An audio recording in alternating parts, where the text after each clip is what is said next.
One of the biggest advantages that conservatives have is their media presence. Conservatives have a wealth of radio talk shows, podcasts, and YouTube channels that allow them to effectively spread their message. We should have the same on the left as well. This is why I want you to go to growleft.liberaldan.com. We are at a turning point in the history of this country. There is no reason why the ultra-conservatives and MAGA types should be as successful as they have been. Extremist conservative ideas are unpopular, while left-wing ideas like Medicare for all, abortion rights, and marriage equality are at all-time highs. But they have the messaging, and we need to build up our radio shows, podcasts, and YouTube channels to fight back against their extremist conservative messages. Liberal Dan Radio has partnered with Levelfield to help us use tools that are typically only available to big money donors. When you give a contribution at growleft.liberaldan.com, you will be doing two things. That money will be spent advertising causes on the left, like body autonomy, marriage equality, voting rights, and in support of or opposition of candidates. And that commercial airtime will be spent on smaller shows, podcasts, and YouTube channels to help them grow larger and be more successful. We get to kill two birds with one stone, but I can't do it alone. I need your help. So please go to growleft.liberaldan.com and make your contribution today. That's growleft.liberaldan.com. growleft.liberaldan.com. Political advertising paid for by Levelfield. Contributions are not tax deductible as charitable contributions.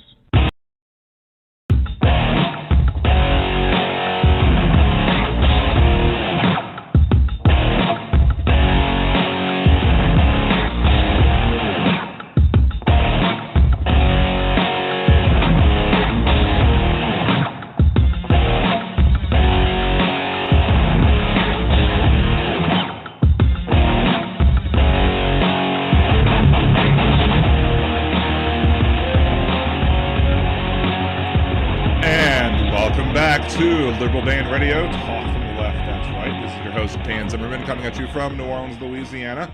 To join the conversation, it's area code 914-803-4131. That's 914-803-4131. You could also leave your comments and questions in the chat at youtube.com/liberaldanradio, where you're listening live right now, unless you're listening on Blog Talk Radio. I haven't really been using that chat much, so come on over to YouTube if you're listening on Liberal Dan Radio. If you're listening on Liberal Dan on Blog Talk Radio, if you can, come on over. Otherwise, you can just give me a call. If you're listening after the live podcast, you can always leave your comments, questions, concerns, etc.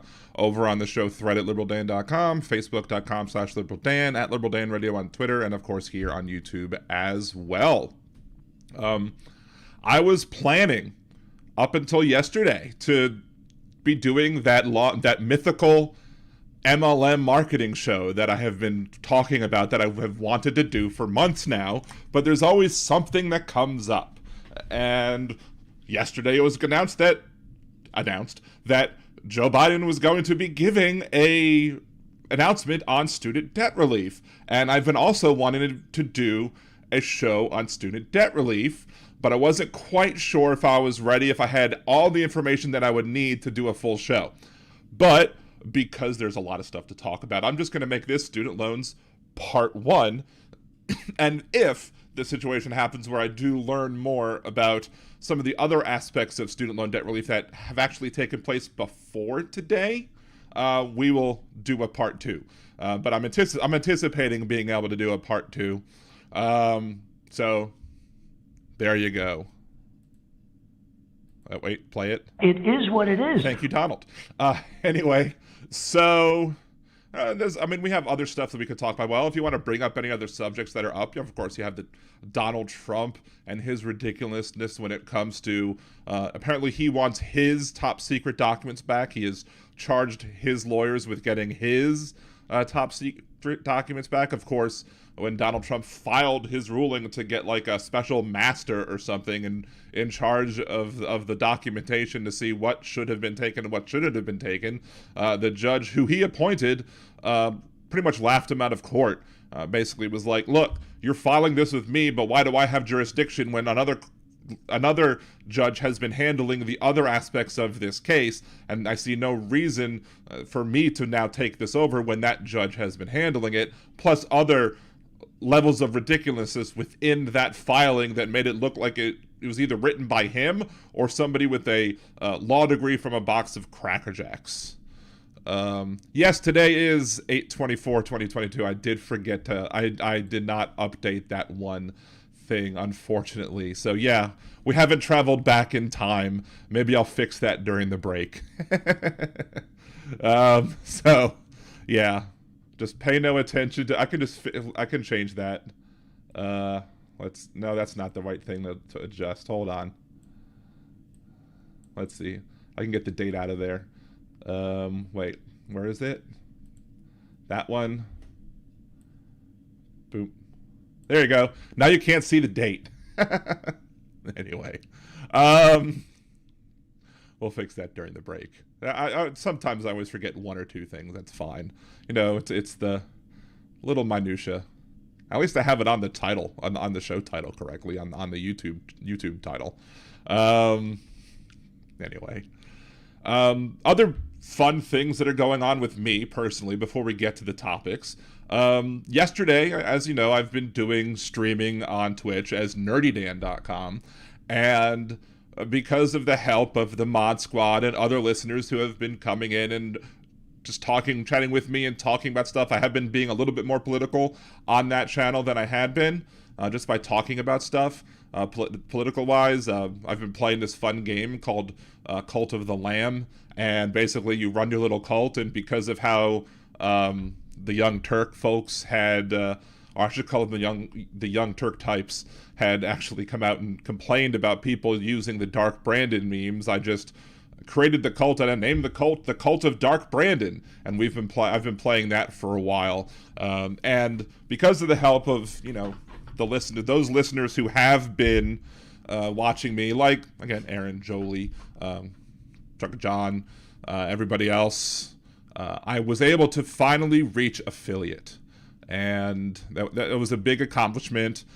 It's somewhat easier, I think, to reach affiliate than it is to get monetized here on YouTube, because you only need 50 followers on Twitch, you need 1,000 subscribers on YouTube, and I'm still wanting to make sure to get 1,000 by the end of next month, but we only got like 5 weeks or so to get that done. So for here, if you want to get people here and you want to help me get monetized here on YouTube, just get a friend, have a couple friends come in and subscribe to the channel. Hopefully next week, I believe it's been confirmed that Hal will be on next week again, unless there's another toilet emergency. So we'll be talking. Hopefully that will be a nice show for the numbers, and it'll be a fun show as well. It's been 2 months. Have been 2 months since I've last spoken to Hal, and so that should be fun to catch up, talk about some fun things. So looking forward to that next week as well. But one of the things, if you're not already following and subscribing to Hal on Twitch with your Prime account, if you have an Amazon Prime account, you can support any Twitch channel for free via that Prime account. It allows you to one subscription a month, and you have to resubscribe every month. But I'm already up to 5 subscriptions, and a couple of those are the if you use Prime, you don't pay another dime option. So that's nice. So if you want to support the show that way with Prime, I would suggest you could actually go to there and use your Amazon Prime and subscribe to me over there that way. Now, when it comes to the paid subscriptions, I mean, there are some advantages of doing it right now, because I think there are 5 slots left for the founders. So if you subscribe to me now, regardless, you're going to get a first badge next to your name. So those are going to go probably quickly.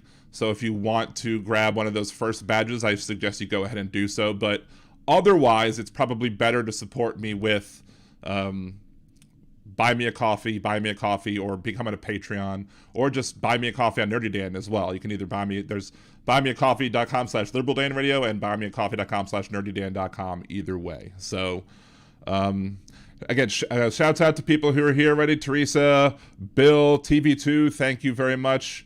Jeff Curry, I think I said Bill already. Marsha, who am I missing besides Jolie and Aaron, the mod squad? I don't think. Well then, I got my first real caller troll. I knew it sounded sketchy. Yeah. So there you go. I don't know if there should be a way where you could just block the numbers as you are. We're not even gonna pay them no heed. That's fine. Anyway, yeah, 2 biological races. That was funny. That goes ahead and show you. But unfortunately, there's no dump button. So unfortunately, we don't have the ability to eliminate the hate speech that was said just there. But I had my mouse over the hang up button just to make sure that, just to make sure that if as soon as they started saying something bad, that they were going to be able to be hung up on. So even if I had a screener, which that's going to happen, and I might.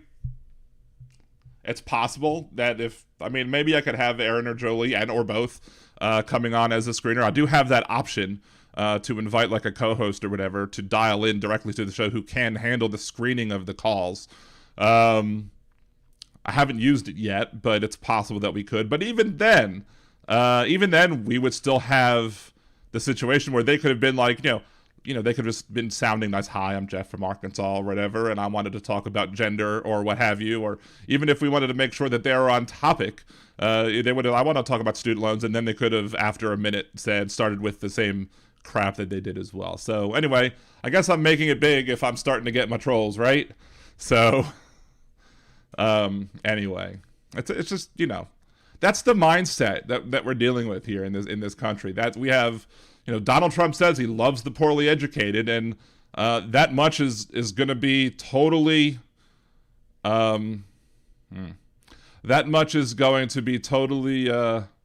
shown in this episode, because I have a theory as to why people like Donald Trump Jr. Would not be wanting to have this debt forgiveness that President Biden announced today.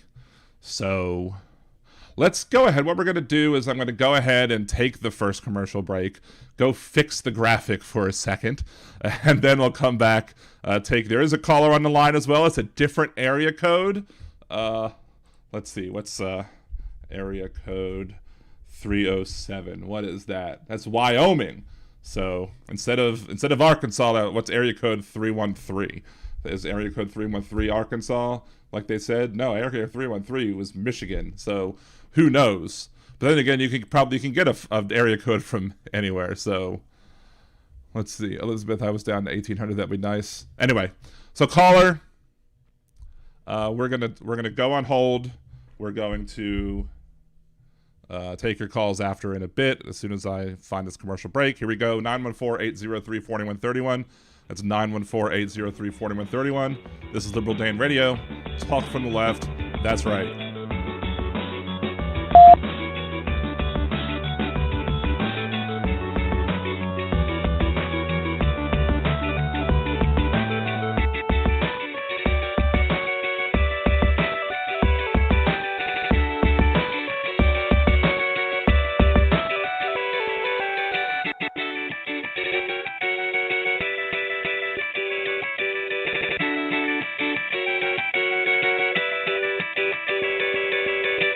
Are you planning a trip to Disney soon? Do you want help avoiding spending mistakes and making the most of your vacation? Then check out budgeteers.com, a new site devoted to helping you get the most mouse for your money. What kinds of tickets should you get? Is the dining plan a good deal for you? Should you stay on grounds or not? Should you buy park hoppers? Many other sites are filled with information about what other people like to do, but Budgeteers is geared to help you make the best decision for you.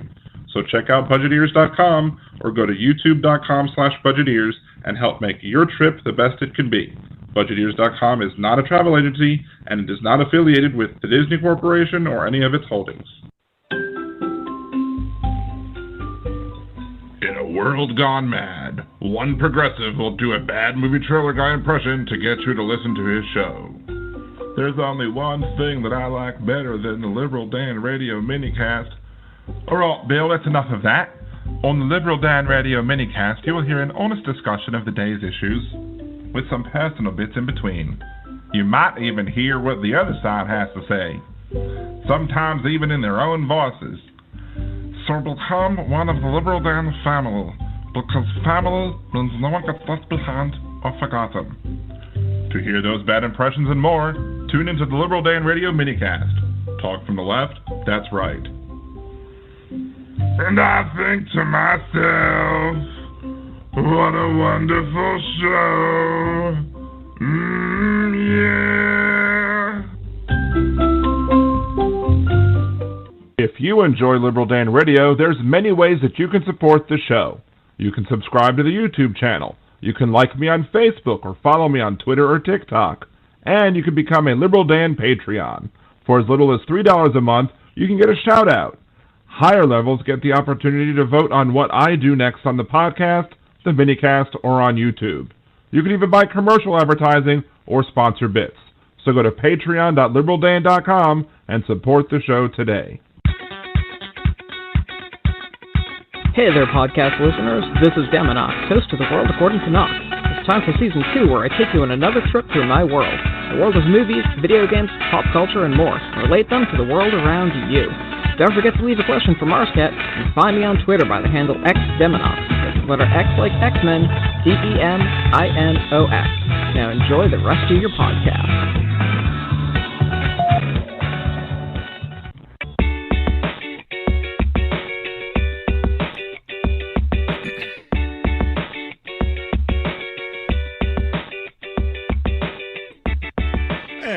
Back to Liberal Dan Radio, Talk from the Left, that's right. This is your host, Dan Zimmerman, coming at you from New Orleans, Louisiana. To join the conversation, it's 914-803-4131, 914-803-4131. Let's see, the being, I was on the Muppet channel a while ago. They were griping about the student loan things. I asked them if they would adversely affect them at all, or do they just hate the fact that Joe Biden that did it. Let's see, Times Square Chat live channel, to where many trolls go to echo each other. Nice. Yeah, you know, there's some interesting arguments being brought up, and I have a couple ones to discuss. We're going to go to the caller. We're going to see who the caller is, and if the caller's going to ruin all other callers for us today or not. So, hey, caller, what's your name? Where you from? Hi, my name is Marcus, calling from Cheyenne, Wyoming. Okay, how are you doing today? I'm doing all right. Oh, what you call about today? So I wanted to talk about this whole student loan thing, because the whole student loan forgiveness actually does have the potential to really benefit my life. I've been struggling with my student loans for about 5 years now. Okay. 27 years old, and it's just unbearable to live. I got a degree in French, and I haven't been able to find a job with this degree, and I need to get more money. I need to enlarge my cock to pick up the lady. Yeah, there we go. Well, you know, I have had that language on the show before, but it was only about Alex Jones's father. My dad's cock is a lot bigger than mine. Thank you, Hal Sparks, for putting that imagery in the head and having to play that audio. But of course I had to copy it and share it with everybody else. So yeah, I guess no more calls today. We'll see. I guess he just admitted, though, that he's not very well endowed, but, you know, we shouldn't judge people for that. I mean, you know, you are granted what biology gave you, and if you're upset about that, maybe you should seek psychologists, which, you know, we should be handling mental health care better in this country. So yeah. Anyway. I guess I'm winning, right?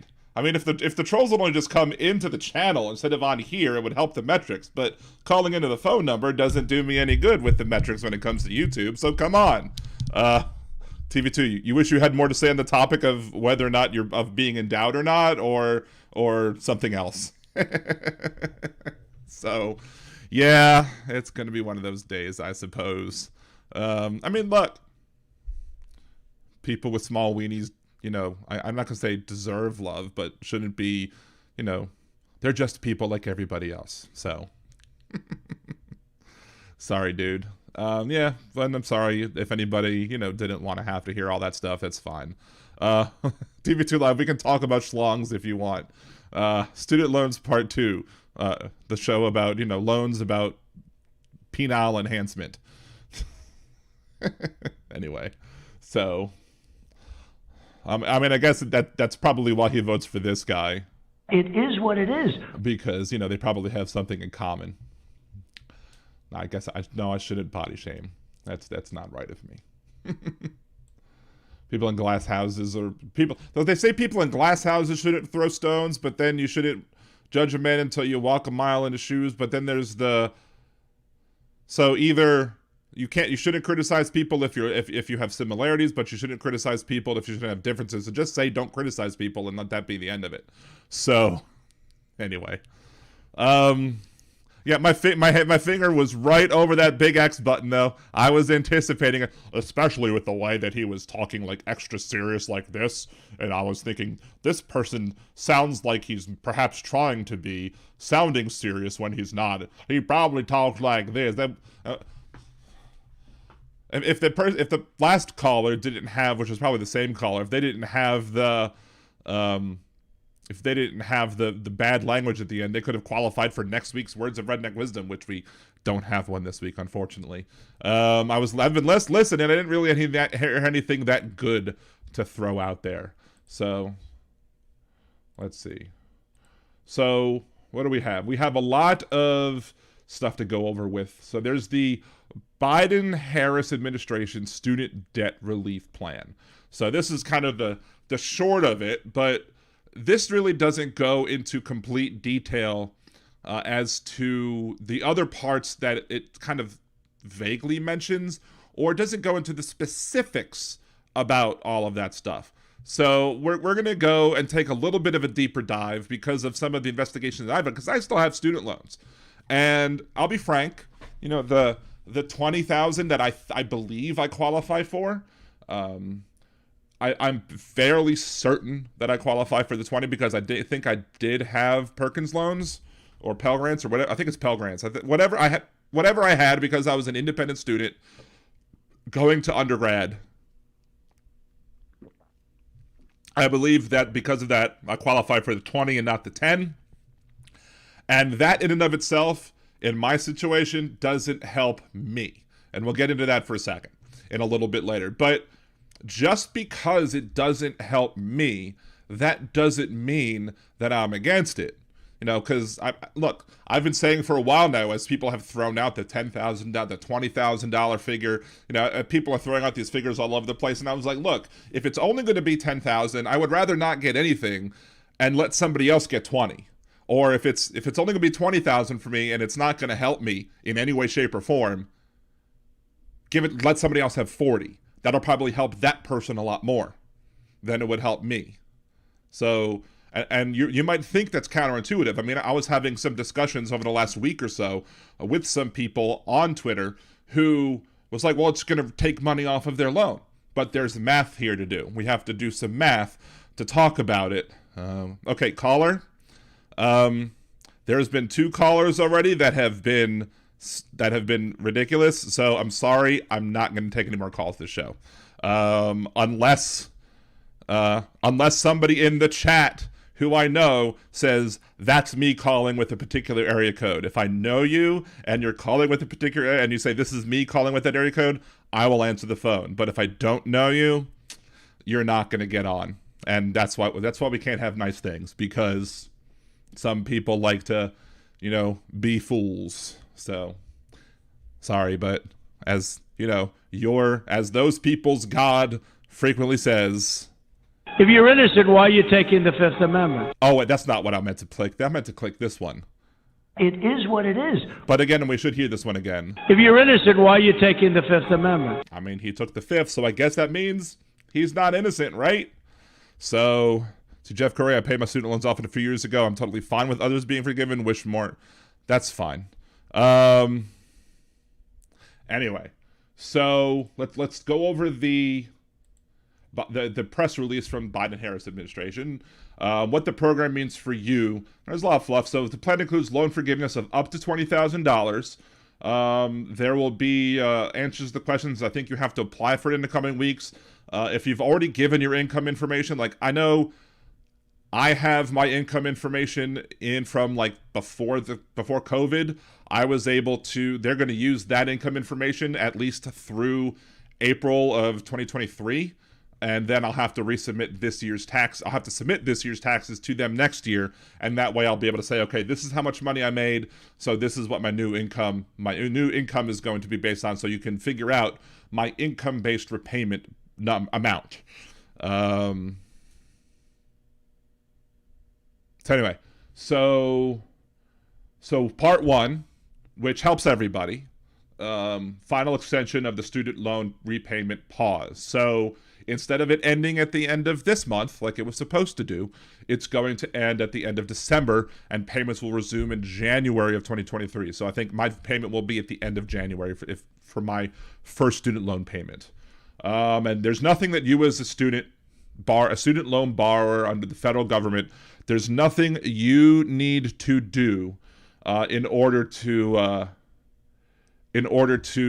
qualify for that. If you're under the pause, it will just maintain your pause. Now, I logged into my I have Mohella now. I used to have Navient, and then I had My Fed Loans, and now I have Mohella. Mohella hasn't updated everything yet. It gives the announcement that my payments will be, or my payments are paused through December, but on your next payment is, or it says your forbearance will stop in a week. So that hasn't been updated yet, but that's fine. They'll give time, and of course, when you enter forbearance, even if they say you're late, it goes retroactively. So if you're a student loan borrower and you're currently being paused, you don't have to do anything else to deal with the pause. I see Elizabeth. I'll get to you in a second, Elizabeth. So to smooth the transition back to repayment and help borrowers at highest risk, once payments resumes, the U.S. Department of Education will provide up to $20,000 in debt cancellation to Pell Grant recipients. And I'm pretty darn sure, I have to go verify, but I'm pretty darn sure that I had gotten a Pell Grant at one point. So if I was that should qualify me for the 20, which again doesn't help me much. And we'll get to that later. And if you don't have a Pell Grant, you'll get $10,000, up to $10,000. If your income is individually $125,000 or $250,000 for households. And of course, what this means is that if you have $7,500 left on your student loans, it just wipes it out. If you had a Pell Grant and you have $17,000, it wipes it out. You don't get anything extra. You don't get to make a profit or whatever off of it. You just get your debt canceled out. And for a lot of people, that'll cover their entire debts. And for a lot of other people, it's going to reduce their debts enough so that this will help them.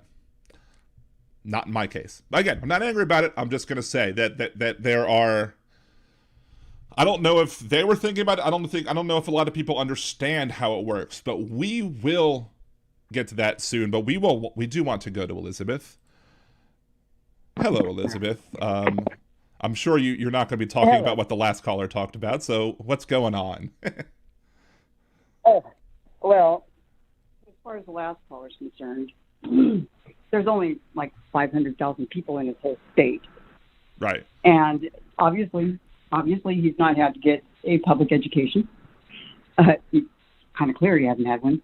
Right. And in terms of going all the way up through college, it is a tough thing to be a single parent, have to get a Pell Grant to get to college. Right. And then now you're saddled with debt and trying to find a job in a bad market at the time. And so when you finally do catch up, you're behind. Right. So it's really kind of, but it doesn't mean anything to anybody who hasn't invested in education. And when you've got, there's 40 million people in California, there's 500,000 in Wyoming. And that's assuming that he was from Wyoming, because it could have been the same person using like Google Voice or using, a cell phone that's a friend's cell phone, or there's probably many ways to obfuscate the real phone number that you're calling from. So he could have been from Alabama, or could have been from, Arkansas, where the last caller said he was from. The previous caller, even though they said it was from Arkansas, was from area code 313, which is Detroit. So, That's all they have. Yeah. That's all they have is playing those silly games, and then one day it's going to dawn on these people that they've been conned, Right. And then their little weenies are going to get smaller. Sorry, I hope that wasn't bad on air. But they're going to get real small, real fast. Because this is, there's more of us than there are them. We have the better argument. Just, no worries. I love your show. And I just think that this is awesome what he has done. It is going to take relief. My daughter, my son-in-law, both. A lot of their debt's wiped out. Me, I've got $18,000 left in student debt. It's gone. Nice. It's gone. Very nice. Because I've hit $20,000 in Pell Grants and $10,000 in other debts. And in order to get my bachelor's degree and my certification that I achieved, that was $40,000 I think total. So anyway, just saying, Liberal Dan, I just wanted to support your channel and say that caller was just rude. I mean, obviously he didn't even learn manners. Yeah. So thank you for what you're doing, and go Joe Biden. Love you some Joe Biden. Yeah, let's go Brandon, right? That's why I called my thing the Cult of Dark Brandon on that video game that I play, is because I just love to just, let's embrace the dark Brandonness. Let's embrace it. We should start making shirts. Vote for Brandon. It's important. Oh yeah, I'm embracing Dark Brandon, but I love me some Joe. I love me some President Joe too. Well, I mean, I don't know how long you've listened to the show, but my grandparents unfortunately were not alive to see him get inaugurated. But both my grandparents I was born in Delaware. I was born in Wilmington, Delaware. Raised in Baltimore. I now live in New Orleans. But both my grandparents worked on Joe Biden's first campaign. They knew who he was. They always used to talk about how decent of a person that he was, how good of a man that he was, how just honorable he was, and they loved him, and they always talked wonderfully about him, and they were I know they were very pleased when President Obama picked him to be the vice president, and that made them very happy as well, because they would have loved to see him be president back then. But if you go back to my live stream from when Biden was inaugurated, I teared up, because I just thought how proud my grandparents would have been, because they knew him, they loved him, and they would have been so happy to have seen this happen and seen him reach the highest office in the land. So, well, with all luck, they kind of did get to see with all luck, let's just say, and honestly, this is amazing. Between this, all of our achievements should be on a billboard right next to each other in the 405 freeway at 3 p.m. Yep. You got time to read it. It's not scrolling past you. Right. And you're on the commute, and you're like, crap. And infrastructure is on the billboard. I just think that's a good idea. I think what Beto O'Rourke is doing in Texas is perfect. Perfect. Right. He's going to people where they live, addressing their concerns, not just shouting them down or blowing them off or telling them they're bad people because they're with Abbott. He's bringing them into the fold and saying, okay, fine, tell me what your problem is. You don't need to be rude. You don't need to be vulgar. Tell me what your problem is, and we will work it out. Right. And he agreed with this. There was a poll that was out. I think there was like 40% of this country doesn't believe that Donald Trump should be investigated anymore, but 58% do. So to me, that says there's probably about a good 8 to 10% of the country who is reasonable, who may be conservative, but may be willing to listen to why. They may be able to be convinced on certain arguments. We may disagree on policy, but we may be able to understand, look, this is why Trump is bad. This is why these policies are bad. This is why, I think that's ultimately why Joe Biden won, is because he was able to not just pull out the people, on the left, but he was able to pull out the centrists as well and say, look, these people who maybe felt hoodwinked by Trump back then, or maybe they didn't yet understand how hoodwinked they were back then, understand, oh, well, this is going to bring some sanity and rationality back to the country. And that we're not there yet, because clearly we have a lot of that left with the Marjorie Taylor Greens and Boeberts and all these other folks. But some of these kooks are losing too, like the one down in Florida who got duped into believing, what's her name? I want to say Looney, but it's not Looney. But there's she's like a self-proclaimed Islamophobe who got convinced to sue CARE for getting herself kicked off of Twitter, and then because she sued and she was brought a ridiculous lawsuit, the judge basically said, okay, now you owe the Council of American Islamic Relations $125,000 for filing this ridiculous lawsuit. And I'm like, that's just wonderful. Just taste the delicious MAGA tears. Loomer, that's right, it's Loomer. Right, but when we have a good majority, you see, we can re-regulate these sort of things, and we can kind of Supreme Court prove them sort of by codifying them into law, having them pass both houses of the Congress and being signed by the president. Now the Supreme Court can't mess with it. I slightly disagree with that. I slightly disagree with that. I mean, I do think that we should vote to codify it. I have no problem voting to codify it, but if the Supreme Court is going to say that it's an issue that belongs to the states, I don't think a federal law can stop that. I think this same court would vote 5-4. This same court would vote 5-4 to say that this still belongs in the states, and I think would overturn a codified Roe or some other codified law. It might be harder for them to do, but they're activists, so I think they would do it regardless, which is why we need to expand the court. That's what I was just going to. That was exactly I was going to say with a filibuster proof. Yes. Then we can we can put a few more Supreme Court justices and turn the ship around. We need to put her. We need to get back on course. Absolutely. So yeah. Okay. Well, shoot, I don't want to take up all oxygen on your show. I just wanted to call and let you know I appreciate what you're doing out there in the airwaves. Thank you so much, and thank you for calling. Call back anytime. And look, we go all over the place in the show. We're going to go back to student loans, too. But I love talking about anything, and we'll go anywhere that the show brings us. If the winds bring us somewhere else completely by the end of the show, so be it. We'll, not all of my shows are directed and firm on any one particular issue. I love going all over the place, and I love politics is one of my passions, so that's why I'm doing this. That's why I want to get this, and that's why I want to make this be successful. It's why I want to have all the other shows that I've been guests on recently, like Andrea's show, for example, right. Living in It. Links to that on liberaldan.com. Of all of the other creators that you should follow. But again, thank you so much for calling in. If anything else, either call back or just mention it in the chat, and we'll make sure to hit that. So I certainly will. And I thank you so much for taking my call. Take it easy. Bye-bye. Okay, bye. And I guess that's the way we got to do it, is we got to make sure that to call in, I guess from this point on, to call in, you can just say it in the chat. My area code is this. I'm calling in. And I'll know that it's you, and we'll be able to take your call if I trust you. If you're random somebody that I don't know, you're going to have to establish yourself first before I accept your call. So that's how we're going to do it. Anyway, back to student loans. So frequently asked questions. I don't know how you have frequently asked questions on a brand new thing, but I'm sure they anticipated certain questions to be frequently asked at some point, which is reasonable. So how do I know if I'm eligible for debt cancellation?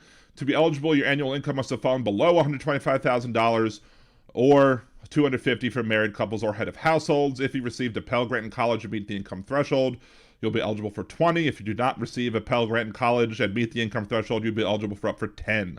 What does up to mean? Your relief is capped at the amount of your outstanding debt. As I talked about before, if you have $17,000 and you're eligible for $20,000, you're only getting $17,000. What do I need to do in order to receive loan forgiveness? 8 million borrowers may be eligible for relief automatically because relevant income data is already available. I believe I'm one of those cases. Of course, it's not going to be relief for me, but again, we're going to get to that in a second. If it doesn't have your income data, or if you don't know, the administration will launch a simple application in coming weeks. The application will be available before the pause ends. And if you want to be notified, there's a link to go to sign up on the Department of Education subscription page. And then it goes into public service loan forgiveness. And there's a very small amount on the public service loan forgiveness program, and it's not enough information for you to go on if you've been somebody who's been working public service. So the public service loan forgiveness program forgives the remaining balance on your federal student loans after 120 payments, working full-time for federal, state, tribal, or local government, military, or a qualifying nonprofit. Temporary changes ending on October 31st, 2022 provide flexibility that makes it easier to receive forgiveness by allowing borrowers to receive credit for past periods of repayment that would have otherwise not qualified for public service loan forgiveness. Enrollments on or after November 1st, 2022 will not be eligible for this treatment. We encourage borrowers to sign up today. Now, this is included in this press release, but this was actually available before the press release. I learned about this part last week. So we're going to talk about that a little more as well, because this is probably one of the things that does benefit me. The 20,000 won't, but this will. Aaron also sent me a graphic. This graphic has been going on the internet as well, where so part 3, which is a part that actually does help me and will help a lot of other people, even if their debt isn't fully canceled. We've had income-based repayment plans. I've been on an income-based repayment plan.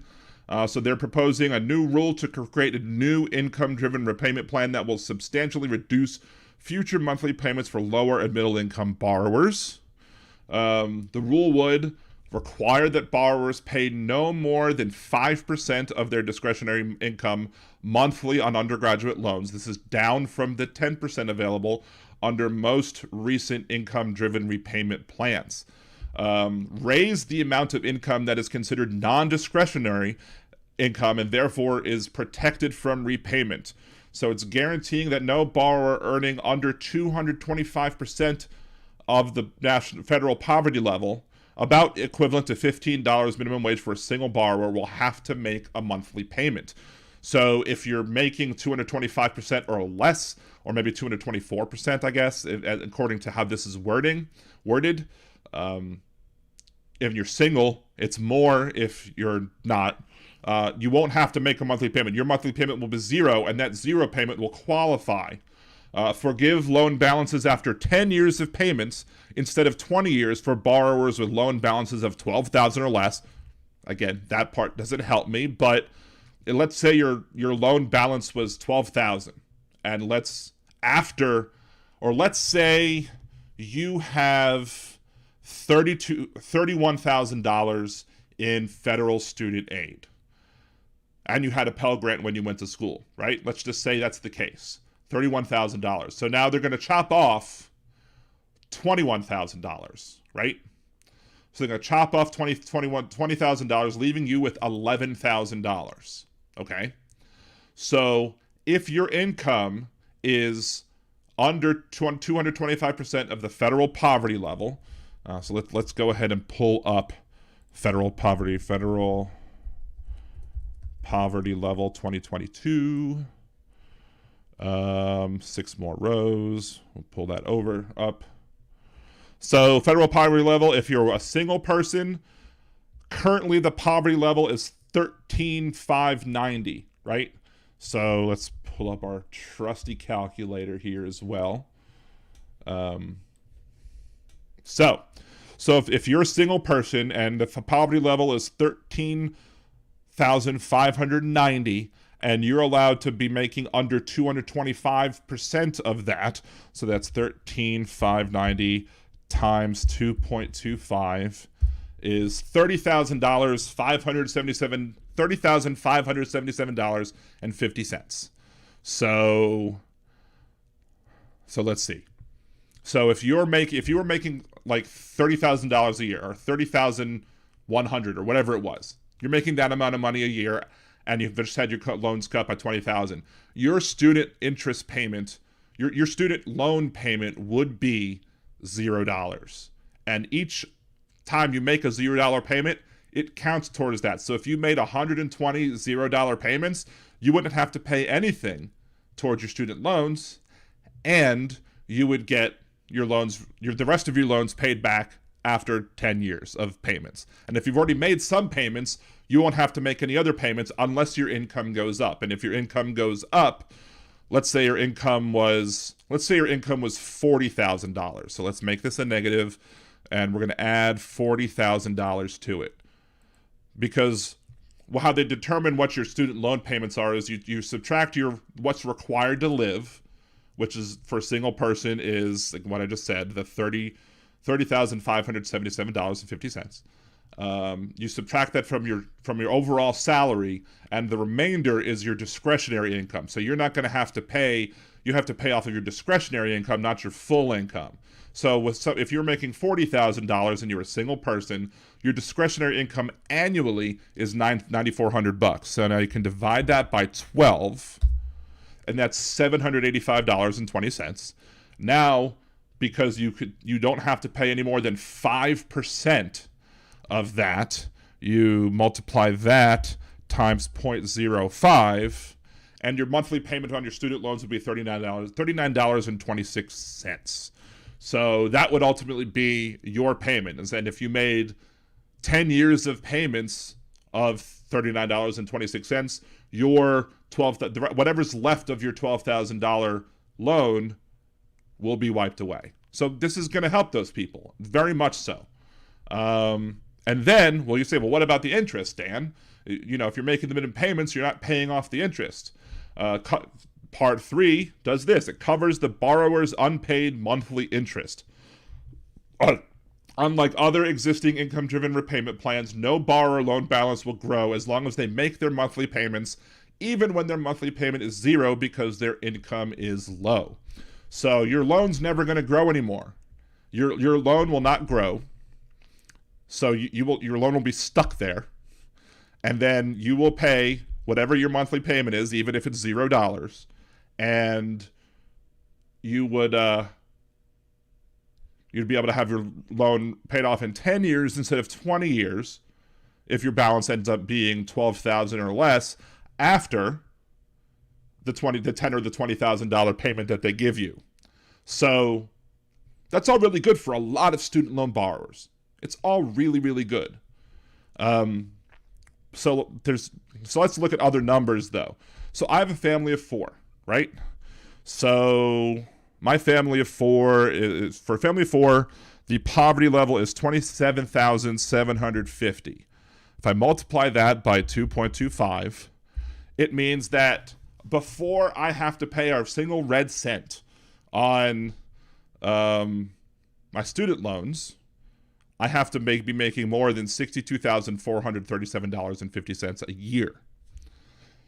So good. I mean, that's going to that's good. Whatever.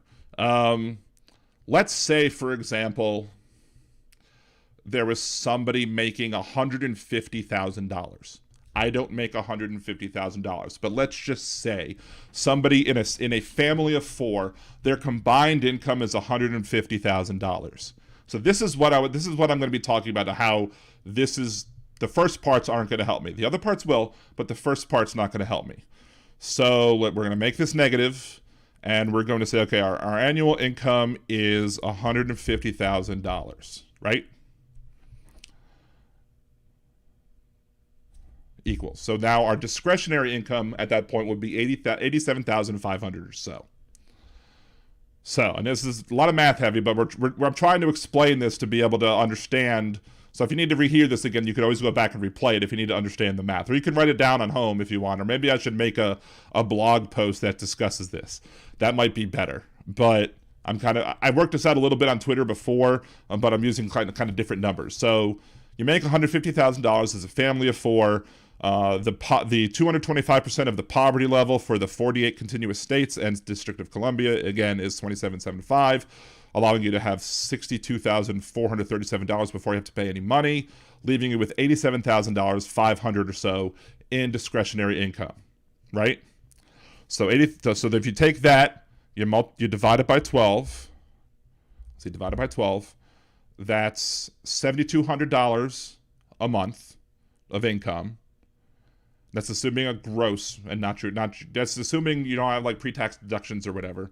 We're assuming no pre-tax deductions this time because pre-tax deductions comes off of your gross income. So then 72,906, we multiply that times 0.05 is $364.84. Okay, so this part I think I'm going to have to put up on the page. Get Katie Porter's whiteboard. Yes, I need Katie Porter's whiteboard. So let's go ahead. Let's remove that. Don't want to remove that. Loan, student loan repayment calculator. So we're going to bring that up. We're going to look at what our monthly student loan payments are going to be with a certain amount of debt. All right. So let's say the person with $150,000 of income has $150,000 in student loan debt. This is a high-end level, sure. Some people will have more than this. Some people have less. We're going to assume a 30-year payment. Again, well, let's assume it's over 30 years. All right? So let's also go ahead and bring this up. So we're going to set settings. We are going to pull up. Is that display the one I want to look at? Yes, that's the display I want to look at. So, okay. And then we're going to open up the window. There's the window. Okay. So if you have $150,000 in student loan debt, your regular monthly payment, assuming a 4.6% rate, which could be higher, I think some people have more. Let's just assume it's a 5% rate. So if it's a 5% rate over 30 years, your monthly payment is $805. All right? So $805 is my monthly payment. But because of income-based repayment, I'm going to bring this over here, my income-based repayment is, this is better. My income-based repayment is not $805. My income-based repayment is $364.08 if I have an income of $150,000, right? I don't, and that's not my student loan debt, but I'm just using this as an example. So let's say now my loan forgiveness comes in. Let's say I had a Pell Grant in college. Let's say that makes it now $130,000 in debt instead of $150,000 in debt. By reducing my total loan amount that I owe, my loan amount becomes $130,000. My monthly payment is now, my regular monthly payment would be $698 every month. But my income-based repayment is still $365. So if you see where I'm going with this, if you have a high amount of payment, if you owe a high amount of money, the more money that you owe, the income-based and whatever income that you have, you would have to have a lot more forgiven in order for this to make sense to you. So, all right. So let's try and figure out where my student loan debt would have to be if I was making $150,000 a year. Let's say,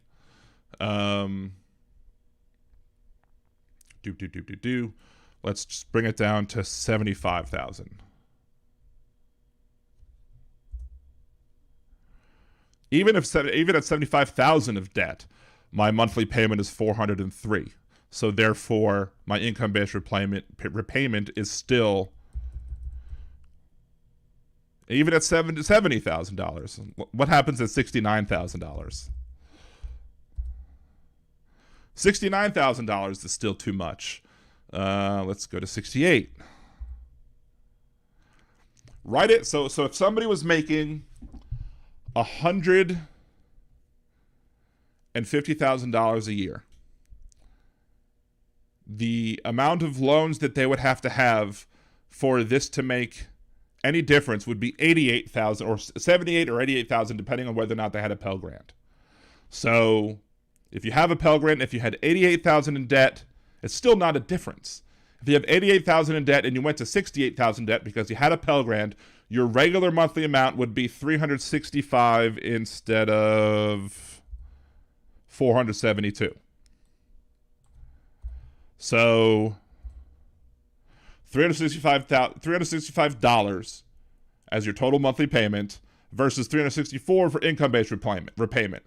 So you still haven't improved with $88,000 in debt. So once you get to $87,000 or $77,000, depending, Now you're at 360. Now you're saving $4 a month. Again, not that great of a savings, but it's less. But look, so this is what I'm saying, is that there are a lot of people who with high amounts of debt that are not going to be allowed, that this is not going to make a difference on. At least the first part's not going to make a difference. And I was having conversations on Twitter with people who were like, well, this is going to make it easier for anybody to pay off their debts because you're relieving $10,000 or $20,000 from the amount that they owe. And I'm like, no, it's not, because that part is not making it easier. Now, if you were going from 10% to 5%, see, if from going to 10 to 5%, it does cut the amount of money that I'll have to pay in half. Now, my payment is lower than this 364 currently. So I don't know if, because there are some people that are at 5, there are some people that are at 10. There are already people that were at 5. So if you were already at 5, again, this part's not helping you either. There are some people at 5, there are some people at 10. So just to kind of, hopefully, does anybody else have any questions about that? About how certain people this is not going to help when it comes to what their monthly payment is going to be. What I think is more important, honestly, is some of the other, for myself and for those people, for the people with low amounts of debt, with Elizabeth, who under her situation, her children and herself all get to get their loans wiped out, and I'm super happy for them. That's awesome. So again, those people are being helped by part 1, but part 2 will help some people. Part 3 will help some people. But part 2, which was the part which included something about the public student loan forgiveness program, that part was actually not part 2. That part was already happening beforehand. So what is the public student loan forgiveness? Bloop. We're going to bring this down here. We're going to, you don't need to see my face for this part, I guess. So we're just going to have this over here while we chat. For some reason, I'm not covering the full screen. So there we go. That's better. See what the Michigan, I'm missing a bunch in the chat. So Jeff goes, I'll be here all night. Tip your waitress. Just the tip. Let's see. Elizabeth, I wouldn't know who she was even if I had that whiteboard. I've never gotten the point of the big funded stadiums, yet state-funded programs are underfunded. There's a lot of arguments to have about stadiums, and we could talk about that later if you want to. There's reasons. I understand some of the arguments that are made. I also understand some of the arguments for it and against it. Sometimes people will say they're self-sufficient. Other people will argue that they're not, that those money would be spent in the state anyway, even if you didn't spend the money. I disagree. Let's see. Wes, my student loan debt was about $12,000. I paid it off, in less than 10 years, but that was where all my money went. I wish I only had $12,000 in debt. That would be lovely. See, without getting too personal, I know children in the 30s who owe everybody money, but they live like kings and queens. I mean, there are people who are irresponsible with their money. I mean, I wasn't the most responsible with my money. I mean, I have a lot of student loan debt. I probably shouldn't have taken as much student loan debt as I have, but here's one of the things. You have 18-year-olds who are making financial decisions for the rest of their lives, who don't know anything about, like, money. They don't know anything about, budgeting or saving. They don't really have no idea what's going on with finances and how to judge whether or not this is a good investment in your future career or not, who are taking out debt to try and get a college degree. And we're convincing them to say, look, you need to take out all this debt to have a good college degree. And that's another part of this that has to get fixed. But 18-year-old signing, I remember I was sitting on my, as a 17-year-old, maybe I was 18 at the time, I don't know, maybe I was 18. As an 18-year-old with these papers from, and because at the time it was done with paper, because, I'm getting old, so now, later on in life, I was able to sign it online, but at this point, I was still doing it on paper. when I graduated high school, I'm sitting as an 18-year-old signing these papers for thousands of dollars of debt. I have no idea what this means. I'm just sitting there. I want to go to college. I want to go down to Tulane. I have a scholarship, but I still have to take out some loans. And then when I went and flipped and went to University of New Orleans, I wound up having to take more loans because I was no longer being supported by my parents. And then I was seeking to get a graduate degree, and I took a little too long to get the graduate degree, and then Hurricane Katrina hits. So, you know, it is what it is. I don't have that screen available right now, so I'm not going to click it. Let's see. I know you should pay off your debt before you start having fun. If babies come along, you have to put them fun for a little longer. Human nature. Nearly impossible. Sorry I didn't get to say goodbye. I was kind of mad my son didn't want to go to college. He FaceTimed me Friday afternoon and showed me how well he could ride a unicycle around his office. Let's see. Yeah, my mom had me, was a bank teller for a while, and then went to college. And then now she became a social worker. She's now retired. But yeah, she went to college later in life. But yes, there is some predatory lending that goes on. Bob Seska, he said he took out 3 credit cards to get free pizza. That's another thing I did. They have people in colleges just like, we're gonna give you credit cards. And like, what would happen is I'd pay everything on my credit cards, and then I would work a little bit doing my student stuff, and then I would come home over the summer, and I'd work over the summer and pay off my credit card debt, or try to, and then I'd go back to school and I'd have more credit card and have more credit card debt. So we're teaching kids early on to go into debt by throwing credit cards at them, by throwing loans at them, and by making them think that this is the way to do it. And these people, at 18 years old, I was not the type of person who spent money wisely. I was a new person down in New Orleans. The drinking age was 18 back then because Louisiana was the last to change it. This was 94. We still had a drinking age of 18 until 20 days before my 21st birthday. That's when they flipped it to 21. I'm having fun. I'm partying. I don't know anything about budgeting. You know, I'm just, okay, I don't get this, I'll pay it off later. Whatever.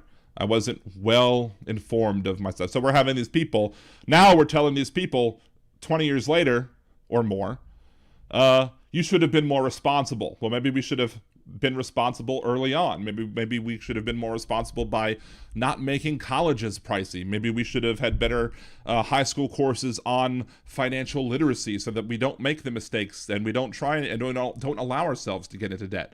But that's a whole nother issue. That's woulda, shoulda, coulda. We're now dealing with the now, where we have a lot of people with lots of debt. And because the only problem with student loan debt is that, let's say I'm making these minimum payments, right? So I was making these minimum payments for a while of maybe $200. I don't know what it was at the time. $200 or so at the time was my minimum payment that I had to make. When I make those payments, it's whatchamacallit. Well, let's switch this. I'm going to still put myself, because I still want to put I should put the Venmo up there still anyway. Let's raise this up. Let's raise up the buy me a coffee. Move it over a little bit. Let's move that over a little bit. And shrink it a little bit. And we can put myself up there too. Let's see. Boom, boom, boom. Nope, that's not that I want to change. It's that. And put it over here. I figured out in OBS how to do this a lot easier so that I don't have to keep switching it up on the fly, but I didn't set that up for today, so maybe next year will be better. Anyway, so here we go. Oh, this is just the tool. Here's the announcement. Here's the announcement that I wanted to look at for the PSLF limited waiver. So if you were in public service, it used to be that you had to work for a public service for 10 full years and make 10 full payments, or 10 years full of payments, or 120 total payments in order for you to qualify for public student loan forgiveness. And of course, when you hit that 10-year moment, and if you were during the Donald Trump era, presidency, and you had Betsy DeVos as your head of Department of Education, she was fighting offering forgiveness to these people because they didn't want to follow, the law. They were extra legal actions. So public student loan forgiveness, the waiver refers to a limited time changes to PSLF to receive credit for past periods of repayment that would otherwise not qualify. So again, before it had to be 10 years of payments, so 12 months, so 120 total payments while working for either a nonprofit that qualified, or in being in the military, or working for a government or like an NGO type of organization that would qualify you. So you go to your aid summary, see what type of loans that you owe. You have to take action. You have to consolidate, apply, or wait, depending on the type of loans you have. If you have Perkins loan or uncommon older federal student loans, you have to consolidate them. I've already done that. If you have a direct loan, but you've never submitted certifying your employment, you have to go certify your employment. And if you have a direct loan and if you already have submitted your employment, then you probably don't have to do anything. You just got to wait. So here is the summary of changes that they made so that you no longer, hey, Andrea, how's it going? You no longer have to have worked for 10 full years making payments over those 10 full years. So if you have FFEL program loans, Perkins loan, other federal student loans, again, you have to consolidate your loans.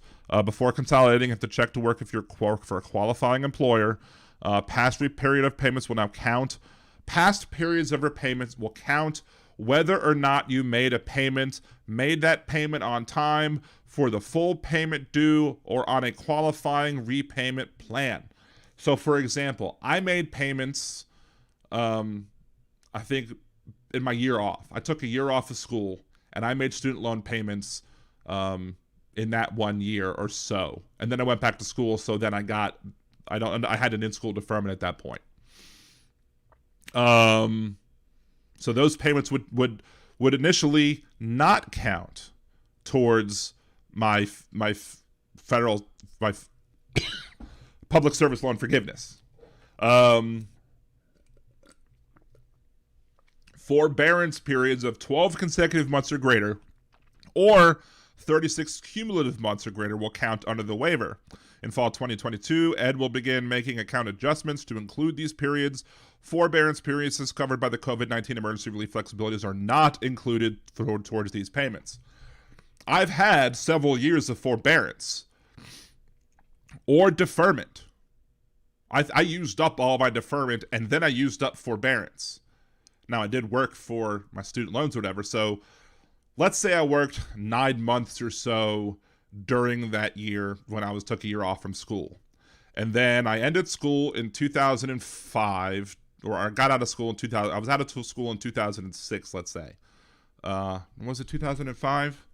2005, no, 2006 in the spring was when I first started, I guess, the summer. So the summer of 2006, I was out of school. I started my out of school forbearance or deferment or repayment.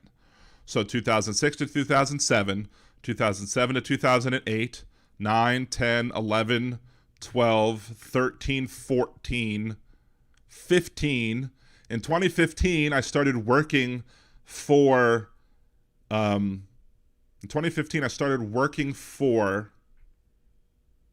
nonprofit, and for 2015 I worked at a nonprofit for 3 years ish, 2.5 years. So that's 12 and a half years now.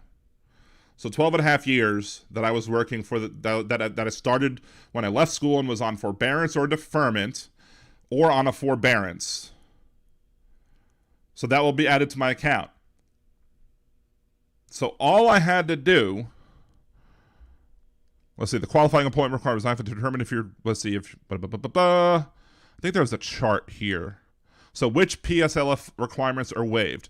Normal PSLF requirements. Receive credit only on direct loans. Now you receive credit for periods of repayment on direct, FFEL, or Perkins. You have to repay under the 10-year standard plan on an income repayment. Periods of repayment cover under any plan count. You had to make on-time payments. Periods of repayment on loans before the consolidation count, even if on the wrong payment plan. Your periods of repayment where payments were late or for less than the amount due also count. You have to work full-time for a qualifying employer to receive credit. You can get forgiveness even if not employed or not employed by a qualifying employer at the time of the application and forgiveness. And if you got a teacher loan forgiveness, the period of service that led to your eligibility can count towards your student loan, whatever. So unchanged requirements, making 120 payments, qualifying payments, or the equivalent, being employed by the government or whatever, for qualifying service, working full-time to work full-time, whatever, for that employer, having direct loans or consolidating into direct consolidation loans, certifying, qualifying employment, whatever. So, Q&As on this.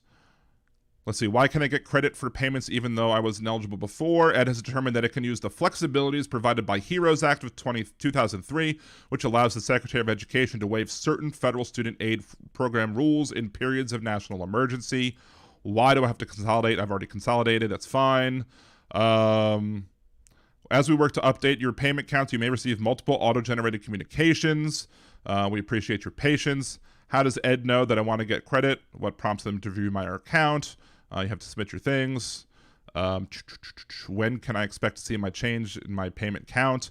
As we work, you'll have multiple emails. But there's another website, pslf.gov, that will talk about loan forgiveness.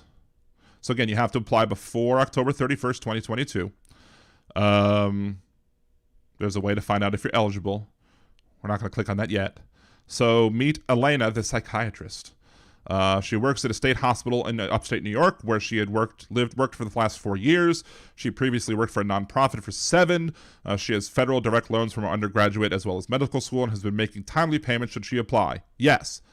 But this is a person that has worked for and made 120 payments normally and would normally have qualified for that. So I think the person that we want to look at, was it Alicia the scientist? Yes, Alicia the scientist was the one we want to look at. After attending the University of Chicago, Alicia worked for an NGO for 6 years. During her time abroad, she paid her direct loans. She returned to the United States for her master's degree.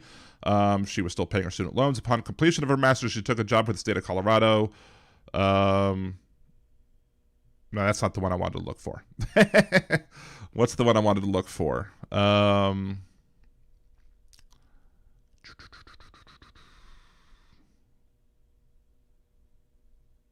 What's the third one? Is it this one? Carlos, the grants manager.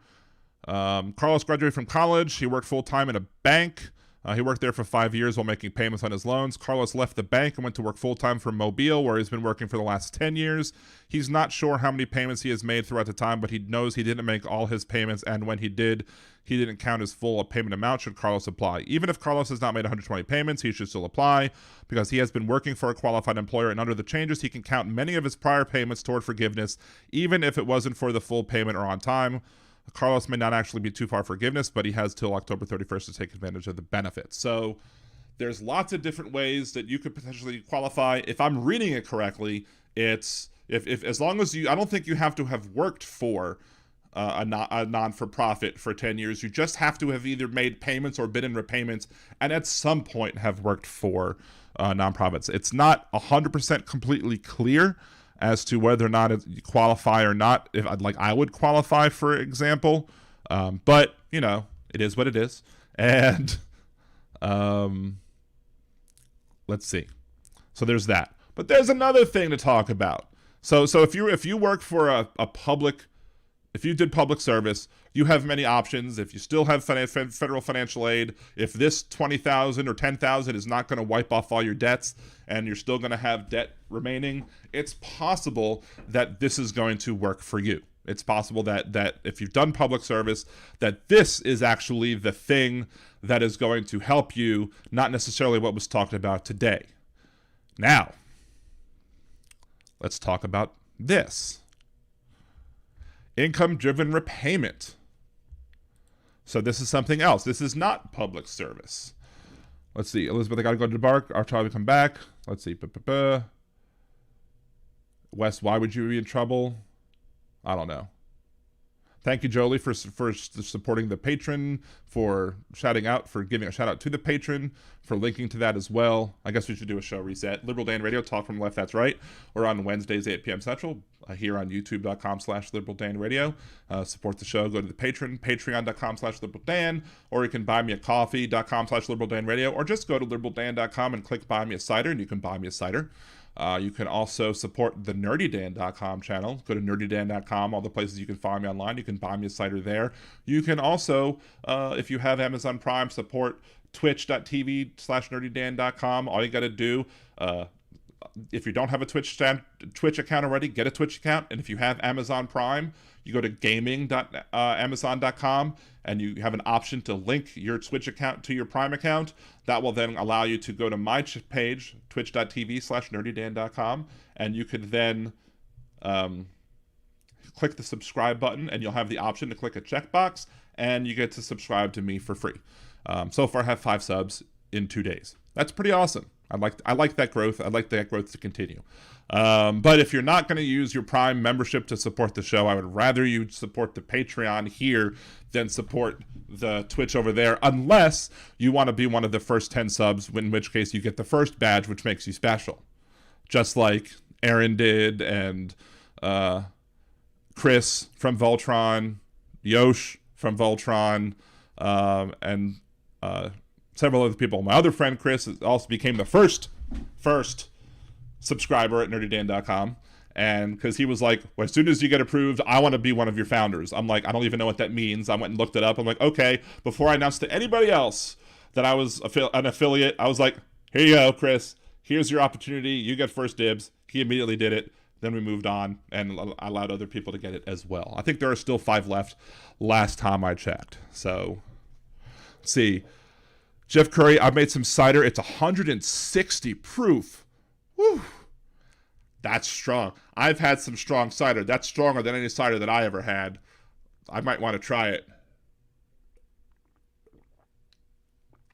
Before we talk about, though, the income-driven repayment and the public, just regular income-driven repayment and not the PSFL part, I did want to say one other thing that's kind of unfair for many borrowers, including myself.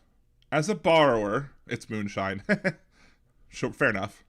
For many borrowers, I think all of my student loans were taken out prior to 2005. It's fair to say. I mean, some of them went through 2006, but I signed the promissory note for the 2006 loans in 2005. So I took the loan out in the summer of 2005.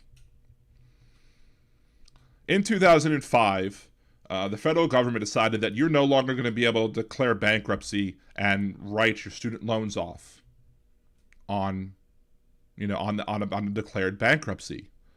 So what does that mean? People who took out student loans prior to 2005 took out student loans in a condition or in a state where student loans could be declared and written off under bankruptcy. Now they can't. So anybody who took all those loans out, it's almost like a bait and switch. Hey, let's get all this debt, but now we're not going to let you pay it off. What? It doesn't make any sense. What they should have done, of course, what government should have done and what they do, he said doo-doo, is often, two different things. But what they should have done is said, for any loans taken out after summer 2006 and beyond, those loans can't get written off in bankruptcy, but let's not change the rules on the people who took loans out prior. That would have been potentially a reasonable thing to do, although I disagree with it. But if they wanted to do it, they should have applied it to new loans, not existing loans. Because again, when I took under existing loans, I took them under the terms of, not only the terms of the contract, but the terms of the law as it stood right now. As I understood the law, maybe I wasn't thinking about declaring back. Nobody's like, well, let me sign this thing knowing that I might be able to write this off in bankruptcy. But it was an option for people who took out those loans back then, and then they took that option away. And now you have people on Twitter trying to say that, if you signed a document, you signed a document, and therefore you, as somebody who signed the document, should have to follow the terms of the document and repay your debts. And to each and every one of those persons, I say, why shouldn't a student loan borrower not be covered by every single part of the loan document that they signed?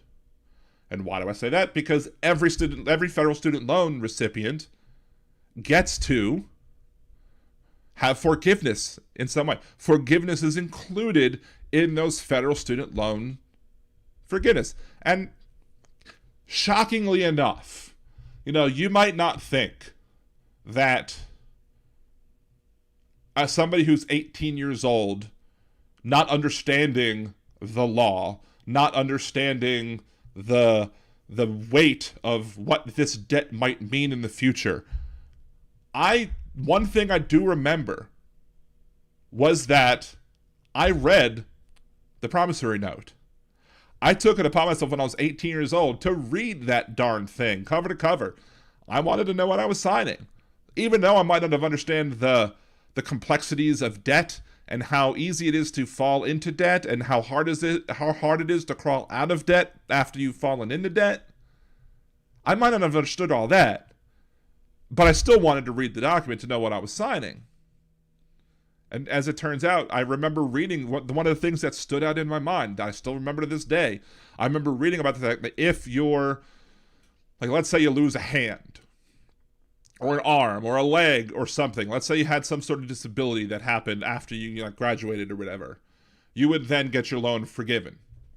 Even if you could do your job, if you had some sort of disability that you obtained after the fact, you could have your loans forgiven. So I knew right then and there. Oh Lord, should I end the show quickly? I think I should end the show soon. Why should I end the show soon? Because I just got a notification that Hal went live. Watch the concurrent viewers go from 15 to 2. We're going to try to finish up, and then I'll let y'all go see Hal. I might jump into Hal as well, if that's the case. But it looks like Hal is live right now. So we're going to finish up, and we'll let some people, we'll all go over there, and we'll raid Hal's channel. How about that? We're going to go raid Hal's channel in a second. So say it's a Liberal Dan raid. But let's just finish this one up part real quick. So income-based repayment. There's let's see, from permanent fixes to IDR payment counting. In addition to new guidance, student loan services to ensure accurate will track payment counts in our own modernized data systems. Ed is taking part, whatever the impact. Ed will, we're certain then this will automatic debt cancellation for at least 40,000 borrowers. So let's see. If you have applied or, let's see, it's not the PSL alpha that I'm looking for. In addition to this new guidance, student loan services that client will give an account. We're going to display borrower IDR payments. Ed is working on regulations to revise the terms of IDR program to simplify payment counting, which proposes to allow more loan statuses to count towards IDR forgiveness. There was something else that I was not on that page that I want to do. Jeff Curry, you'd rather me stay on?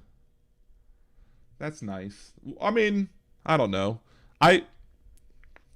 Hal's not going to miss everybody who's viewing here now. But, it is what it is. Again, I don't have that window open right now, so I can't do it. I just got another notification that Hal's live again. Did he re-go live? Is this... Somebody go check to see whether or not he's really live or not, and then come back and report. Because if he is, we'll go raid Hal's channel. We'll be like, this is a Liberal Dan raid. I'll even use my my monthly freebie to say Liberal Dan raid. Let's see, PLSF waiver, Inc. Policy adjustment. Let's see, is this the one I wanted to look at? No, that's not. That's the IDR adjustment.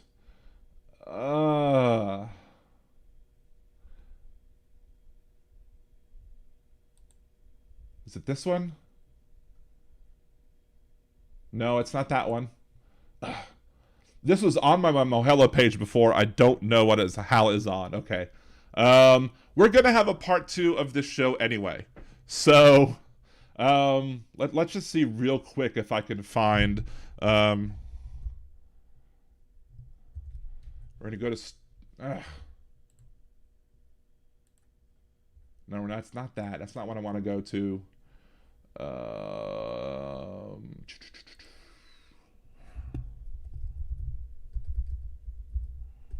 want to log in, but it might not let me log in because there's a high volume of visitors. Everybody's swarming on the student. Oh, Hal is live. Oh, is that what this is? Is he live streaming like is he live streaming his stand-up stuff? If he's just doing his stand-up stuff, that's fine. If he's not going to be interacting, maybe we'll head on over. Maybe we'll raid Hal Sparks' stuff. Hey, Megan, how's it going? Appreciate you. Thank you for joining. Remember to subscribe to the channel, like the video, etc., etc. We're waiting for this other page to load because I was... Let's see if I can log in. No, it's still not going to let me log in because it's crapping out right now. Part of the problem is even if I had the link available, it would still be... See this little spiral thing right now? Yeah, it's not letting me see it. So we're gonna just pop this back over here for a second. Go full for a second. Let's move this back over a little bit. So anyway, it is what it is. We'll let that load. We'll close that out. But as I understood it, as I understood the entire thing, oh, that's not what I wanted to do. I'm silly. No, that's not what I want to do either. I've lost my brains. There it is. There's my control window. Haha. Let's see. I got a comedian bud. He's going to do a show near me, asking me to show up. I smell a setup. I'm sure it is people with loans that are flooding the website trying to figure out how it is that they're going to take advantage of what's going on. So I was going to try and see about... I think I can still do it through my servicer. I think my student loan servicer will allow me to upload the documentation that I need to do to see whether or not I'm correct as whether or not I will apply those periods of repayment, or if I had to actually work for a nonprofit for 120 months. If I had to work for a nonprofit for 120 months, then I won't be able to get the PSLF. That's not how I'm reading it, but it might not be specific enough for me. I don't know. And the other one was it's like 20 years, and again they're going to count amount of payments made over those 20 years, but I don't know what counts and what doesn't. So, but on that, I think you have a longer time to deal with it, and not just through the end of October. So it's possible that if they're going to count those previous payments of IDR towards non-PSLF payments, then it's possible that my 20 or 25 years, whatever I'm supposed to pay off in order to get my loans forgiven, I might have a lot of credit towards that, which again would be like maybe a half a year if I'm being conservative. Conservative Dan radio, talk from the right that's left. I don't know. That doesn't sound as good. So like a half a year for that. And then I started the end of 26, which is half a year. So that's a full year. So full year, 27, 8, 9, 10, 11, 12, 13, 14, 15, 16, 17, 18, 19. And if it counts the years during deferment, 20, 21, 22. I don't know if I counted it right. So it'd be 16 years, so I might only have 4 years. It's possible that I might only have 4 years of payments left as opposed to another like 15 or whatever, which would be nice. So, I mean, Bill, it's always been based on disposable income. That's the thing. They've just increased. Alechem shalom, dementia. Shalom. My Hebrew's not as great as it was. Yeah, Real BP. It's based on. It's always been based on disposable income. So. But what they've done, the good thing that they've done, which does help everybody who has a student loan currently, is they've increased what non-discretionary income is. So again, instead of it being 150 times or 150% of what the poverty level is for a family of your size, it's now 225% of poverty for the income your size. So that has increased. So they've increased. So for a family of 4, it's anything over 64,000 or so. House show start. Perfect. House show starts in 30 minutes. We will end in 30 minutes. And that'll give everybody time to continue talking. We can continue talking about this. We can talk about other things, and then we can go raid Hal. And I can get water because I'm thirsty. Very thirsty. Anyway. So that's one of the good things in the plan that will affect everybody. Again, just do a recap of what we've talked about today so far for anybody who's new. If you got a Pell Grant when you're in college, you can get up to $20,000 of your loans taken away, and written off completely. If you didn't get a Pell Grant, you can get $10,000 of loans taken away. If there's any debt remaining, if you're $12,000 in debt remaining or under after they remove that debt, they're not adding any more interest. And if you make minimum payments for 10 years, they're going to, after those 10 years of minimum income payments, you can get the rest written off. Now, I don't know if that's going to mean that previous payment periods count.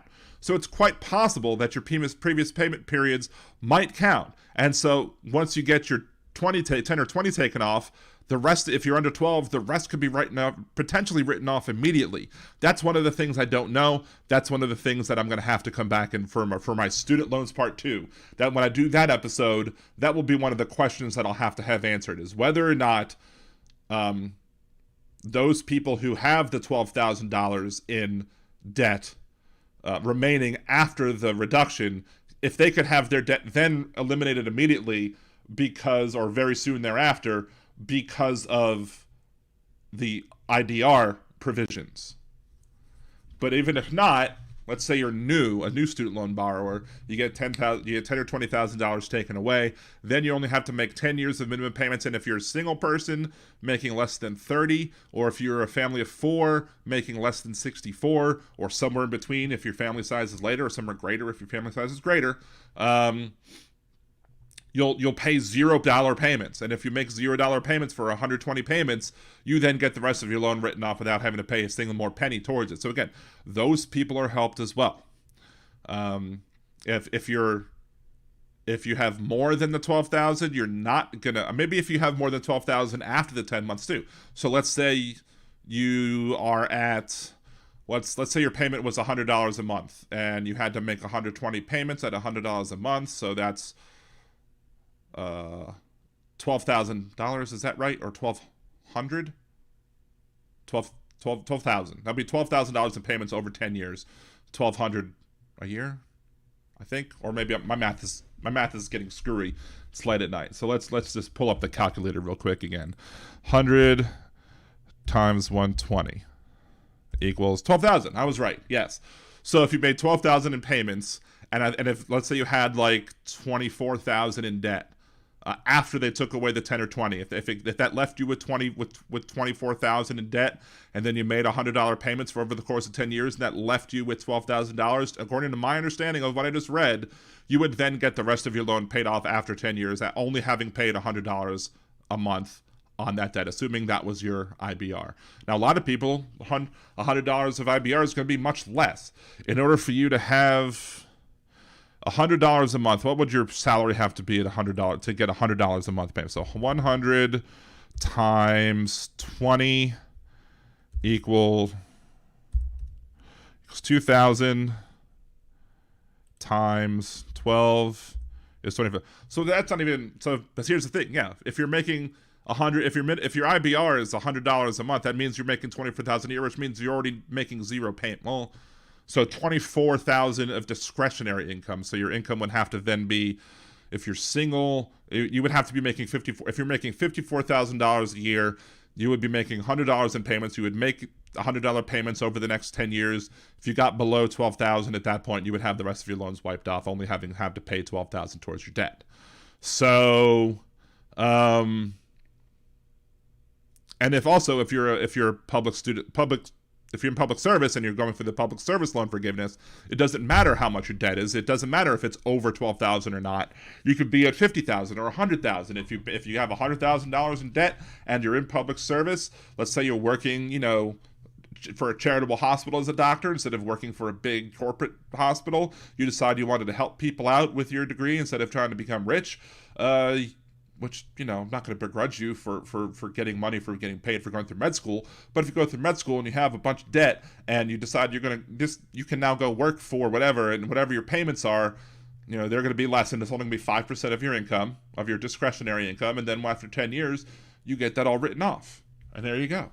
You've helped people, and you've sacrificed, so they're rewarding you for that. Otherwise, it's going to be 20 to 25 months, or 20 to 25 years, of payments, but still individual payments. And I think this is also the other part I'm not completely sure about.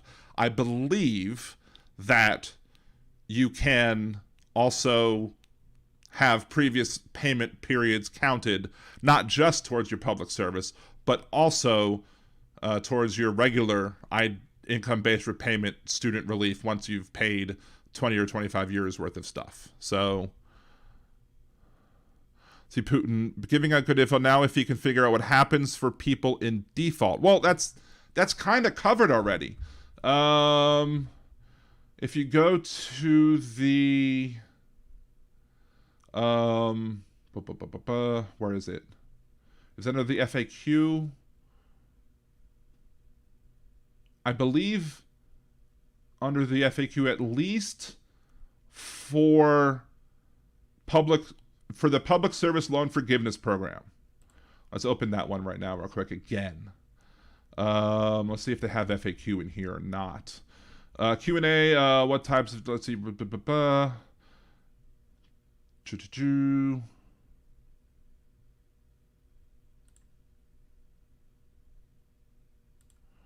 let's see, no, direct loans, is this going to be, I'm still waiting to get on that page because people are still going, so I'm not going to be able to get that answer.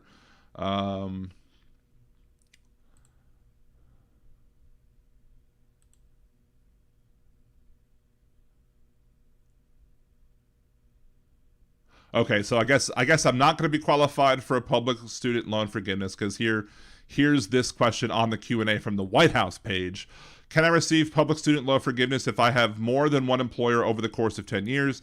Yes, however, you must submit a PSLF form showing that you were employed full-time by a qualifying employer at the time you made each of the required 120 payments. So I guess you have to work for 10 years for a nonprofit. You don't actually have to make payments for the nonprofit, but you have to have worked for the nonprofit for those 10 years. So it doesn't look like I'll be able to get the public student loan forgiveness one. Going by that wording, of course, let's see. Do you mention, remember HEW, U.S. Secretary of Health, Education, and Welfare, a cabinet secretary position, and ended when Reagan came in? Let's see.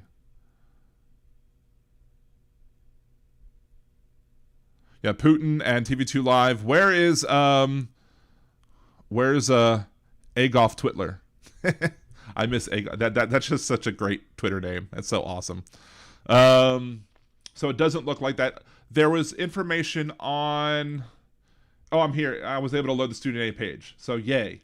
Qualifying employer, not-for-profits, blah, blah, blah, blah. Where's the thing about payments? Where's that chart again? I need to find that chart. No.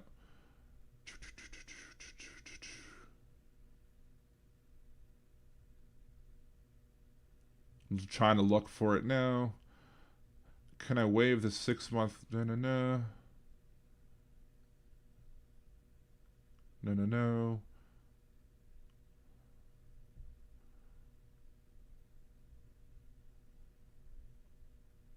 This is a much bigger page than what I found before. Let's just see. Default. Let's see, under? No, that's too many hits. Can I go to this one? Let's see. Where's the chart? I had the chart open before. I could just rewind the thing. I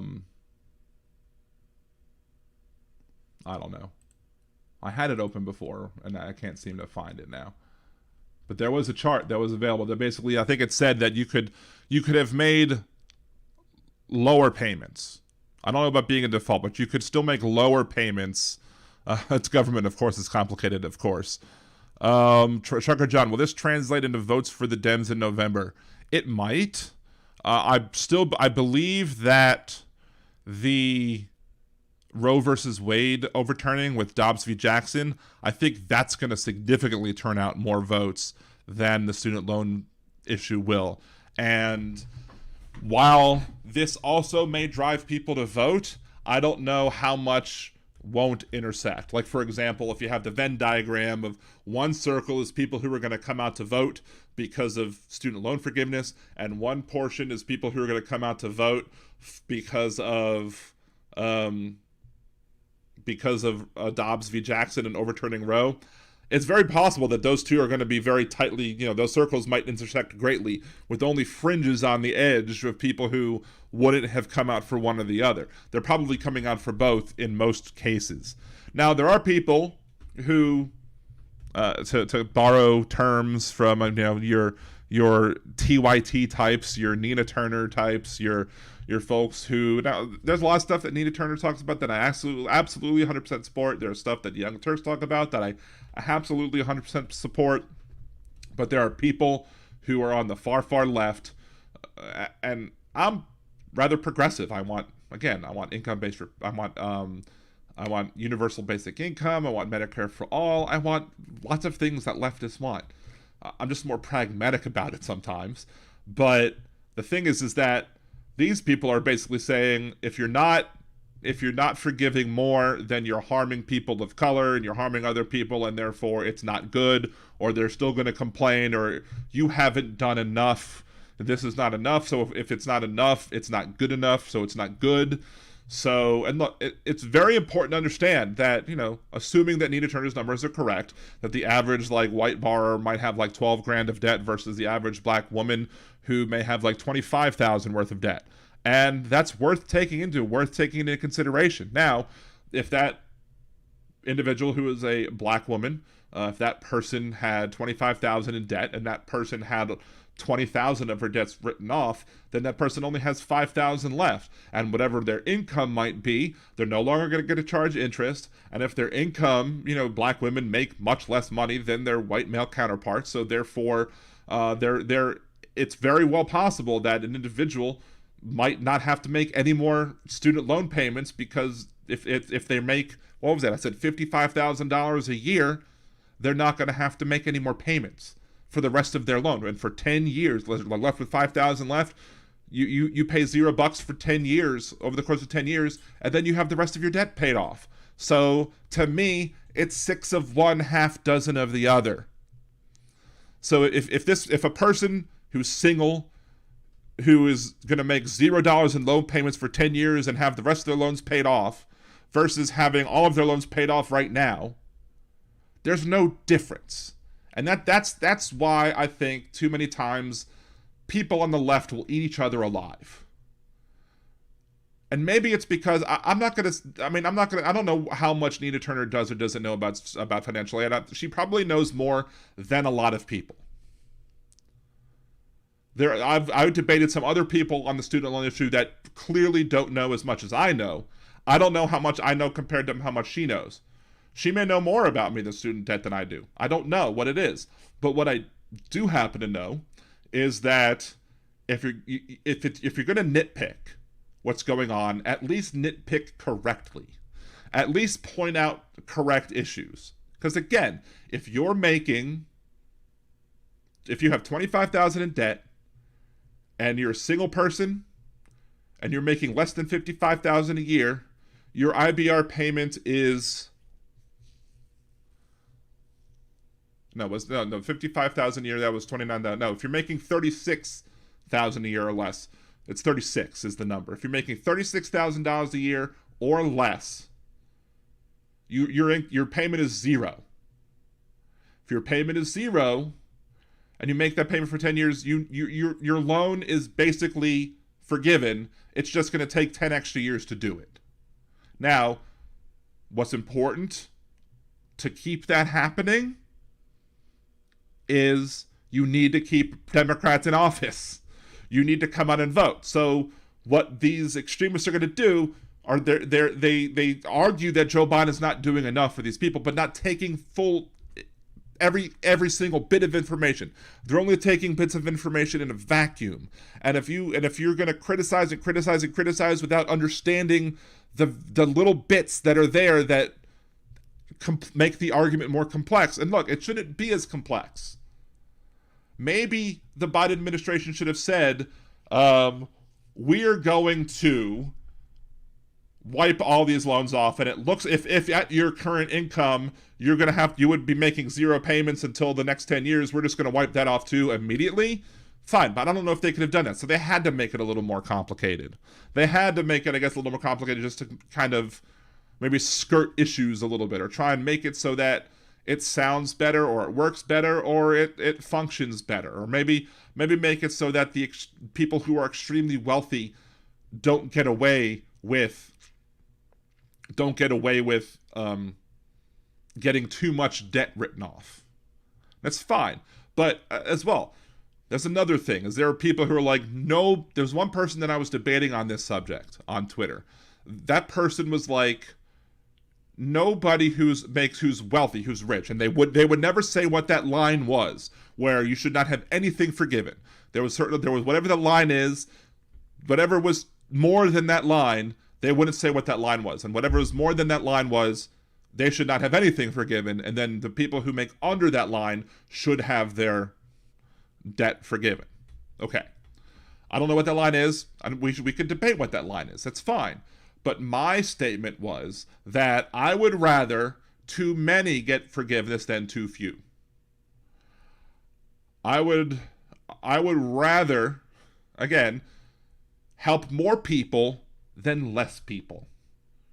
These people were trying to argue that they would rather, if you don't help the exact number of people who are going to need the help, and you're helping the people who don't need help, then they'd rather not have it at all. And I'm like, what? That's coming off your nose to spite your face. I don't understand that mindset. I don't get that point of view. I don't get the idea that we shouldn't do something because it's not perfect. As Obama said, don't let the perfect be the enemy of the good. If some extra people have to get away with who don't deserve it, who don't need it, fine, let them. And let everybody, make sure that everybody else is also covered. There's a gray area.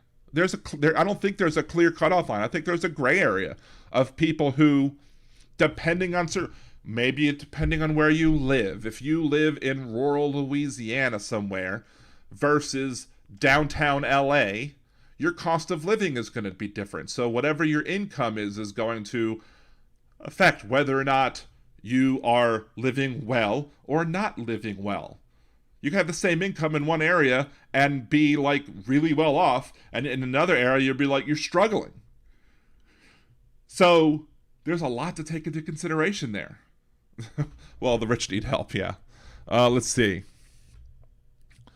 I have a couple goods that on Mala, Department of Education. All they do is criticize. There are no solutions. They point out all the flaws. Was it Ron Johnson or whoever said that you have to eliminate the Department of Education or something, and I guess, is that what Wes is trying to say? Yes, Aaron West, right? Being so hypercritical of Biden is not helpful. Look, I've criticized Biden several times on this podcast. When he does something that I disagree with, I will point it out.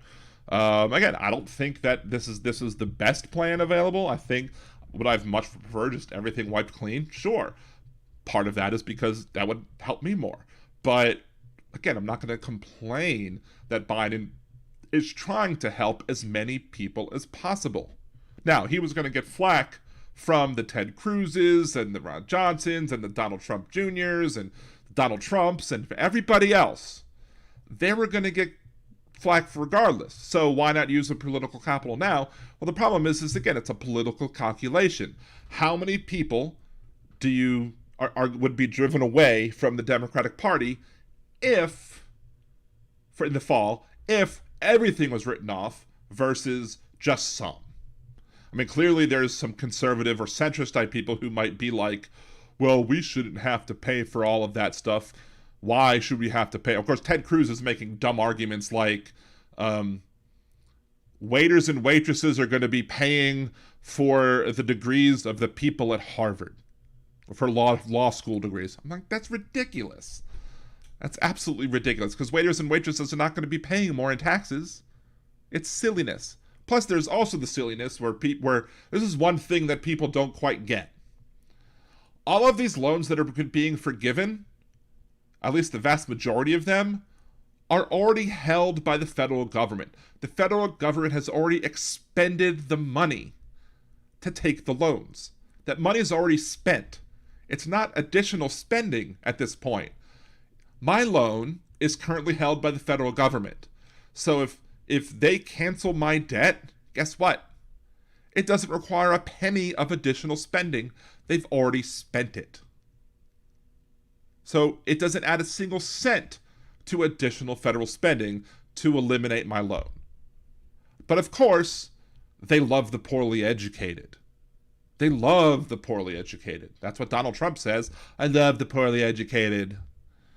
So they don't want people who are going to question. People are going to hear about, oh, that's right. That's right. I don't understand why they won't do that. I don't understand that at all. That's right. And because they don't understand. Because we don't care about evidence. And there's an interesting point to be made about that individual person. We'll get to that after the break. We have 8 minutes left. Not break, but we're going to play Hypocrite of the Week first. We're going to play Hypocrite of the Week. And then we'll get to that. And we'll do the show end, and we'll be able to head back to. We'll be able to hang out with Hal after the show, if I can find Hypocrite of the Week. There's Hypocrite of the Week. This week's Hypocrite of the Week is Donald Trump Jr. and any other Donald Trump supporter who is against student loan forgiveness because the people should supposedly act responsible and that other people shouldn't have to pay for their careers. Was Donald Trump acting responsible when his businesses declared bankruptcy, causing other people to have to pay for Donald's millions? I don't think so. Homie, don't play that.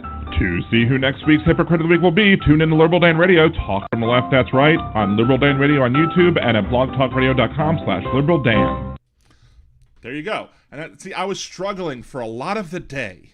I was struggling trying to figure out what kind of argument can you make to a Trump supporter that's going to have any chance of convincing them that maybe they're wrong on this.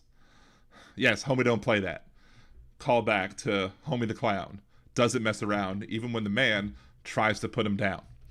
So I was trying to figure out, would people claim that, I would say, are you going to be mad? Like, we're paying off student loans. Well, what about the people who already paid their student loans or didn't have any student debt? What about them? Well, are you going to say, are you going to say people with food stamps? Are you going to say, well, what about the people that pay for their own food? Why should they have to pay for the people that have food stamps? Well, to use that against a Trumper is not going to work because they're going to be like, yeah, I agree with you. I agree. So that's not going to help. And I was struggling for a good portion of the day trying to figure out an argument to make that could potentially get through to at least some Trump supporters. And where I landed was Donald Trump's bankruptcies. These businesses that served Donald Trump's businesses, be they, Trump casinos, Trump steaks, Trump ties, Trump sex toys, or whatever Trump business he had and failed. Failed in quotes, because here's the thing. People like Donald Trump they're swindlers. They're shysters. They're people who know how to game the system. They know how the system works. So they're going to run up debts with a business. They're going to get the business going to run up all these debts.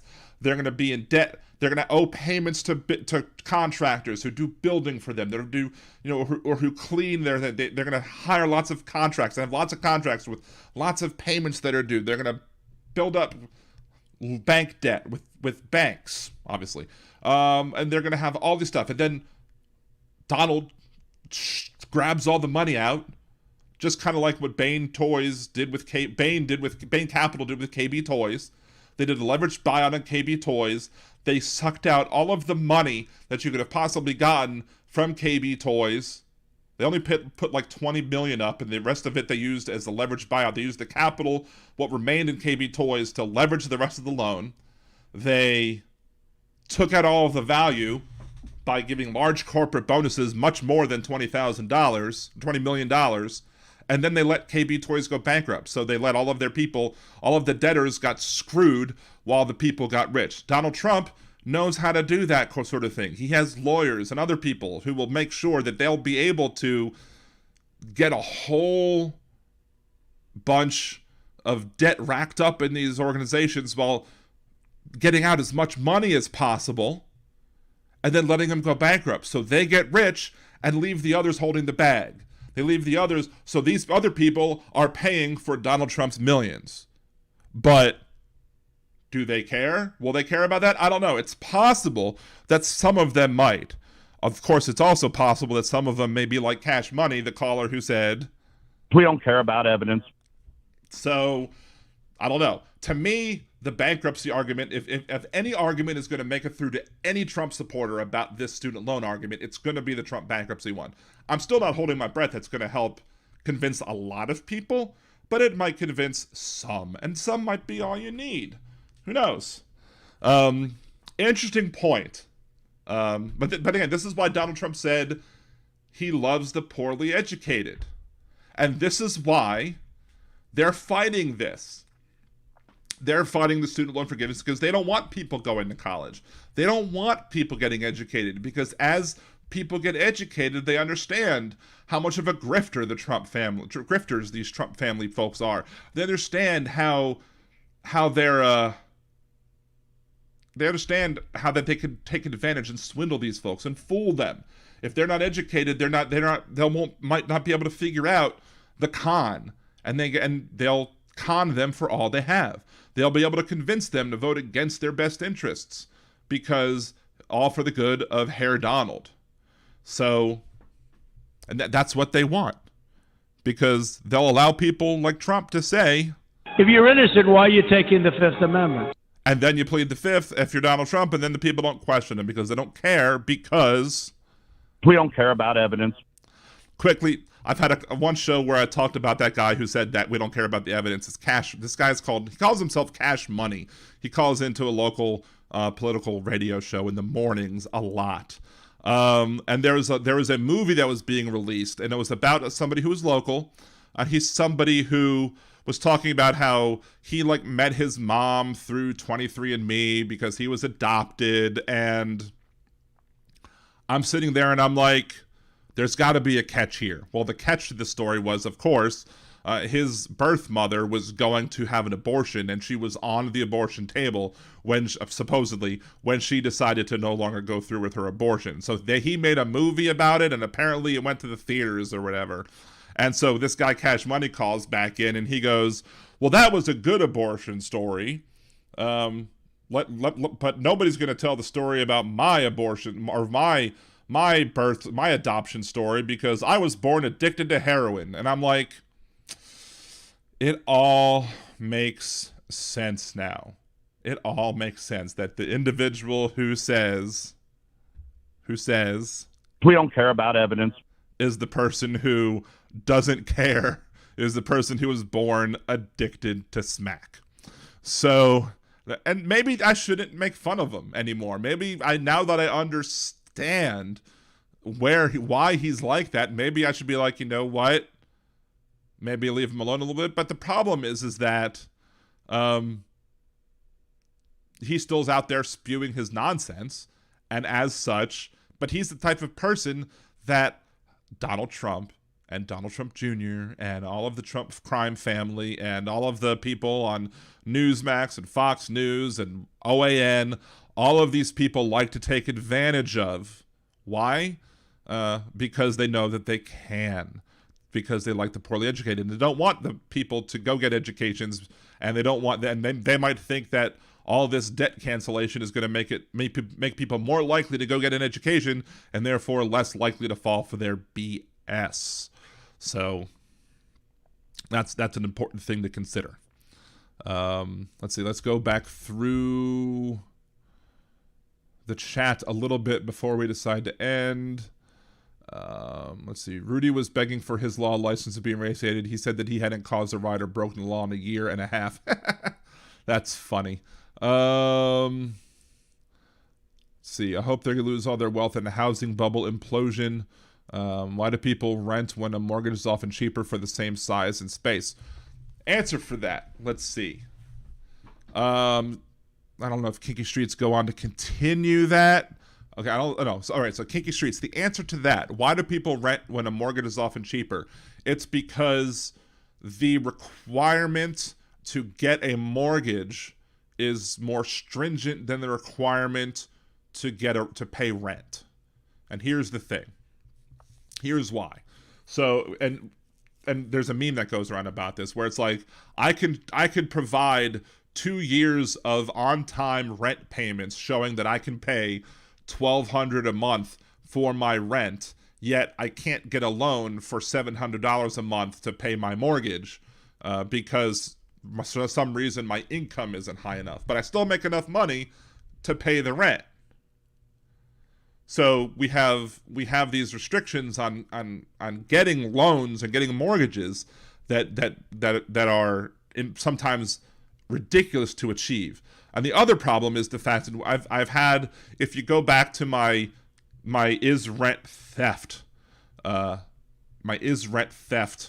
show, where I talk about the arguments that are made by the is rent theft. Do I think that there are people who need to rent and don't need to buy? Like people who, for example, traveling nurses probably may not, if you're a single person and going around as a traveling nurse, you probably don't need to buy a house at this point. So those people need to rent. There are other people who, might want to have the freedom to move from place who might just want to rent. It's fine.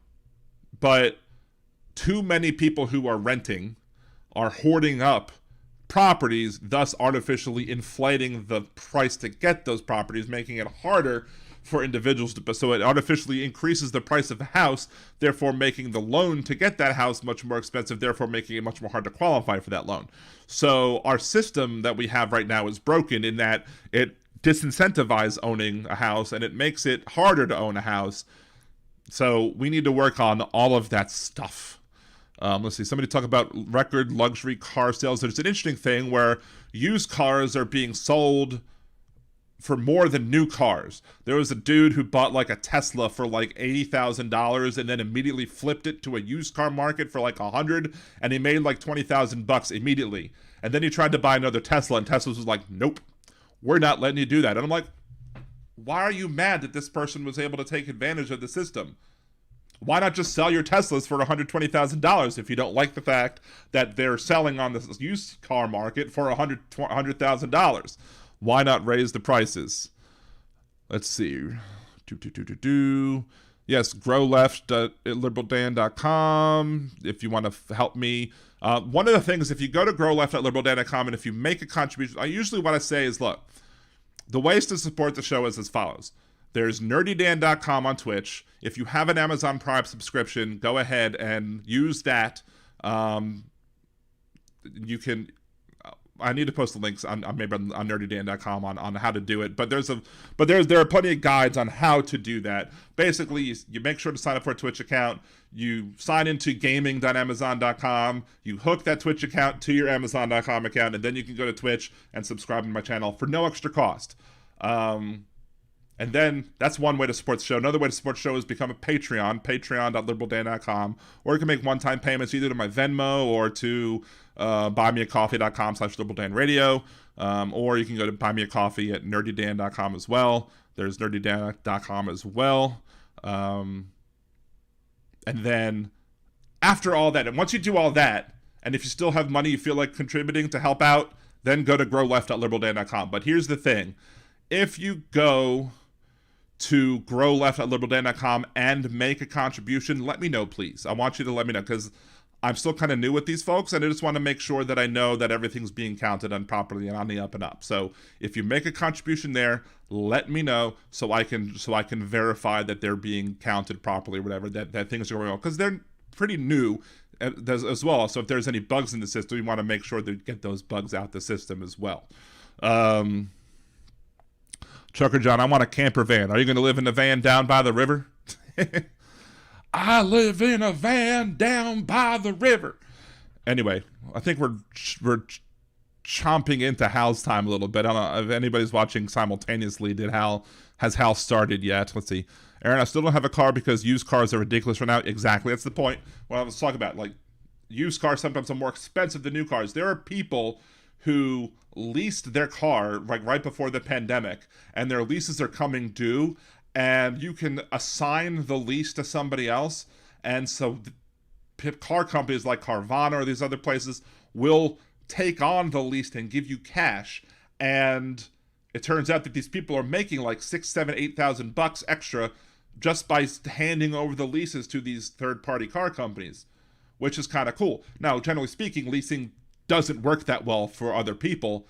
Hindsight being 2020, sure, I'd have loved to have leased a car and then gotten more money back out of it than what I paid into it, or than maybe what I paid in for it. But, you know, anyway, it is what it is. So, anyway, let's go. Wait, I'm sorry. I have this open now, so let's let Donald say it. It is what it is. Let us all go do a Liberal Dan raid of Hal's channel right now. Go support Hal. If you haven't subscribed yet, subscribe. If you haven't liked the video, like it. Share videos with your friends. I'm trying to find the show end audio as well. There we go. This is the end of this week's episode of Liberal Dan Radio. Talk from the left, that's right. I will be back here next Wednesday, 8 p.m. Central. Unless Hal has a toilet problem again, we should have Hal Sparks on the show next Wednesday. I will be live on nerdydan.com on Twitch tomorrow at 8 p.m. If you want to join me there, I'd appreciate it. We can talk, hang out while I'm gaming. Again, follow me on Twitter, follow me on Facebook, facebook.com/LiberalDan, Liberal Dan Radio on Twitter. There's nerdydan.com. If you go to nerdydan.com, you can follow me online, but I'm nerdydan, DOTCOM, everywhere. Twitch, Twitter, Facebook, YouTube, etc. Subscribe there as well. Until next week, this is Dan Zimmerman with Liberal Dan Radio. Talk from the left. That's right.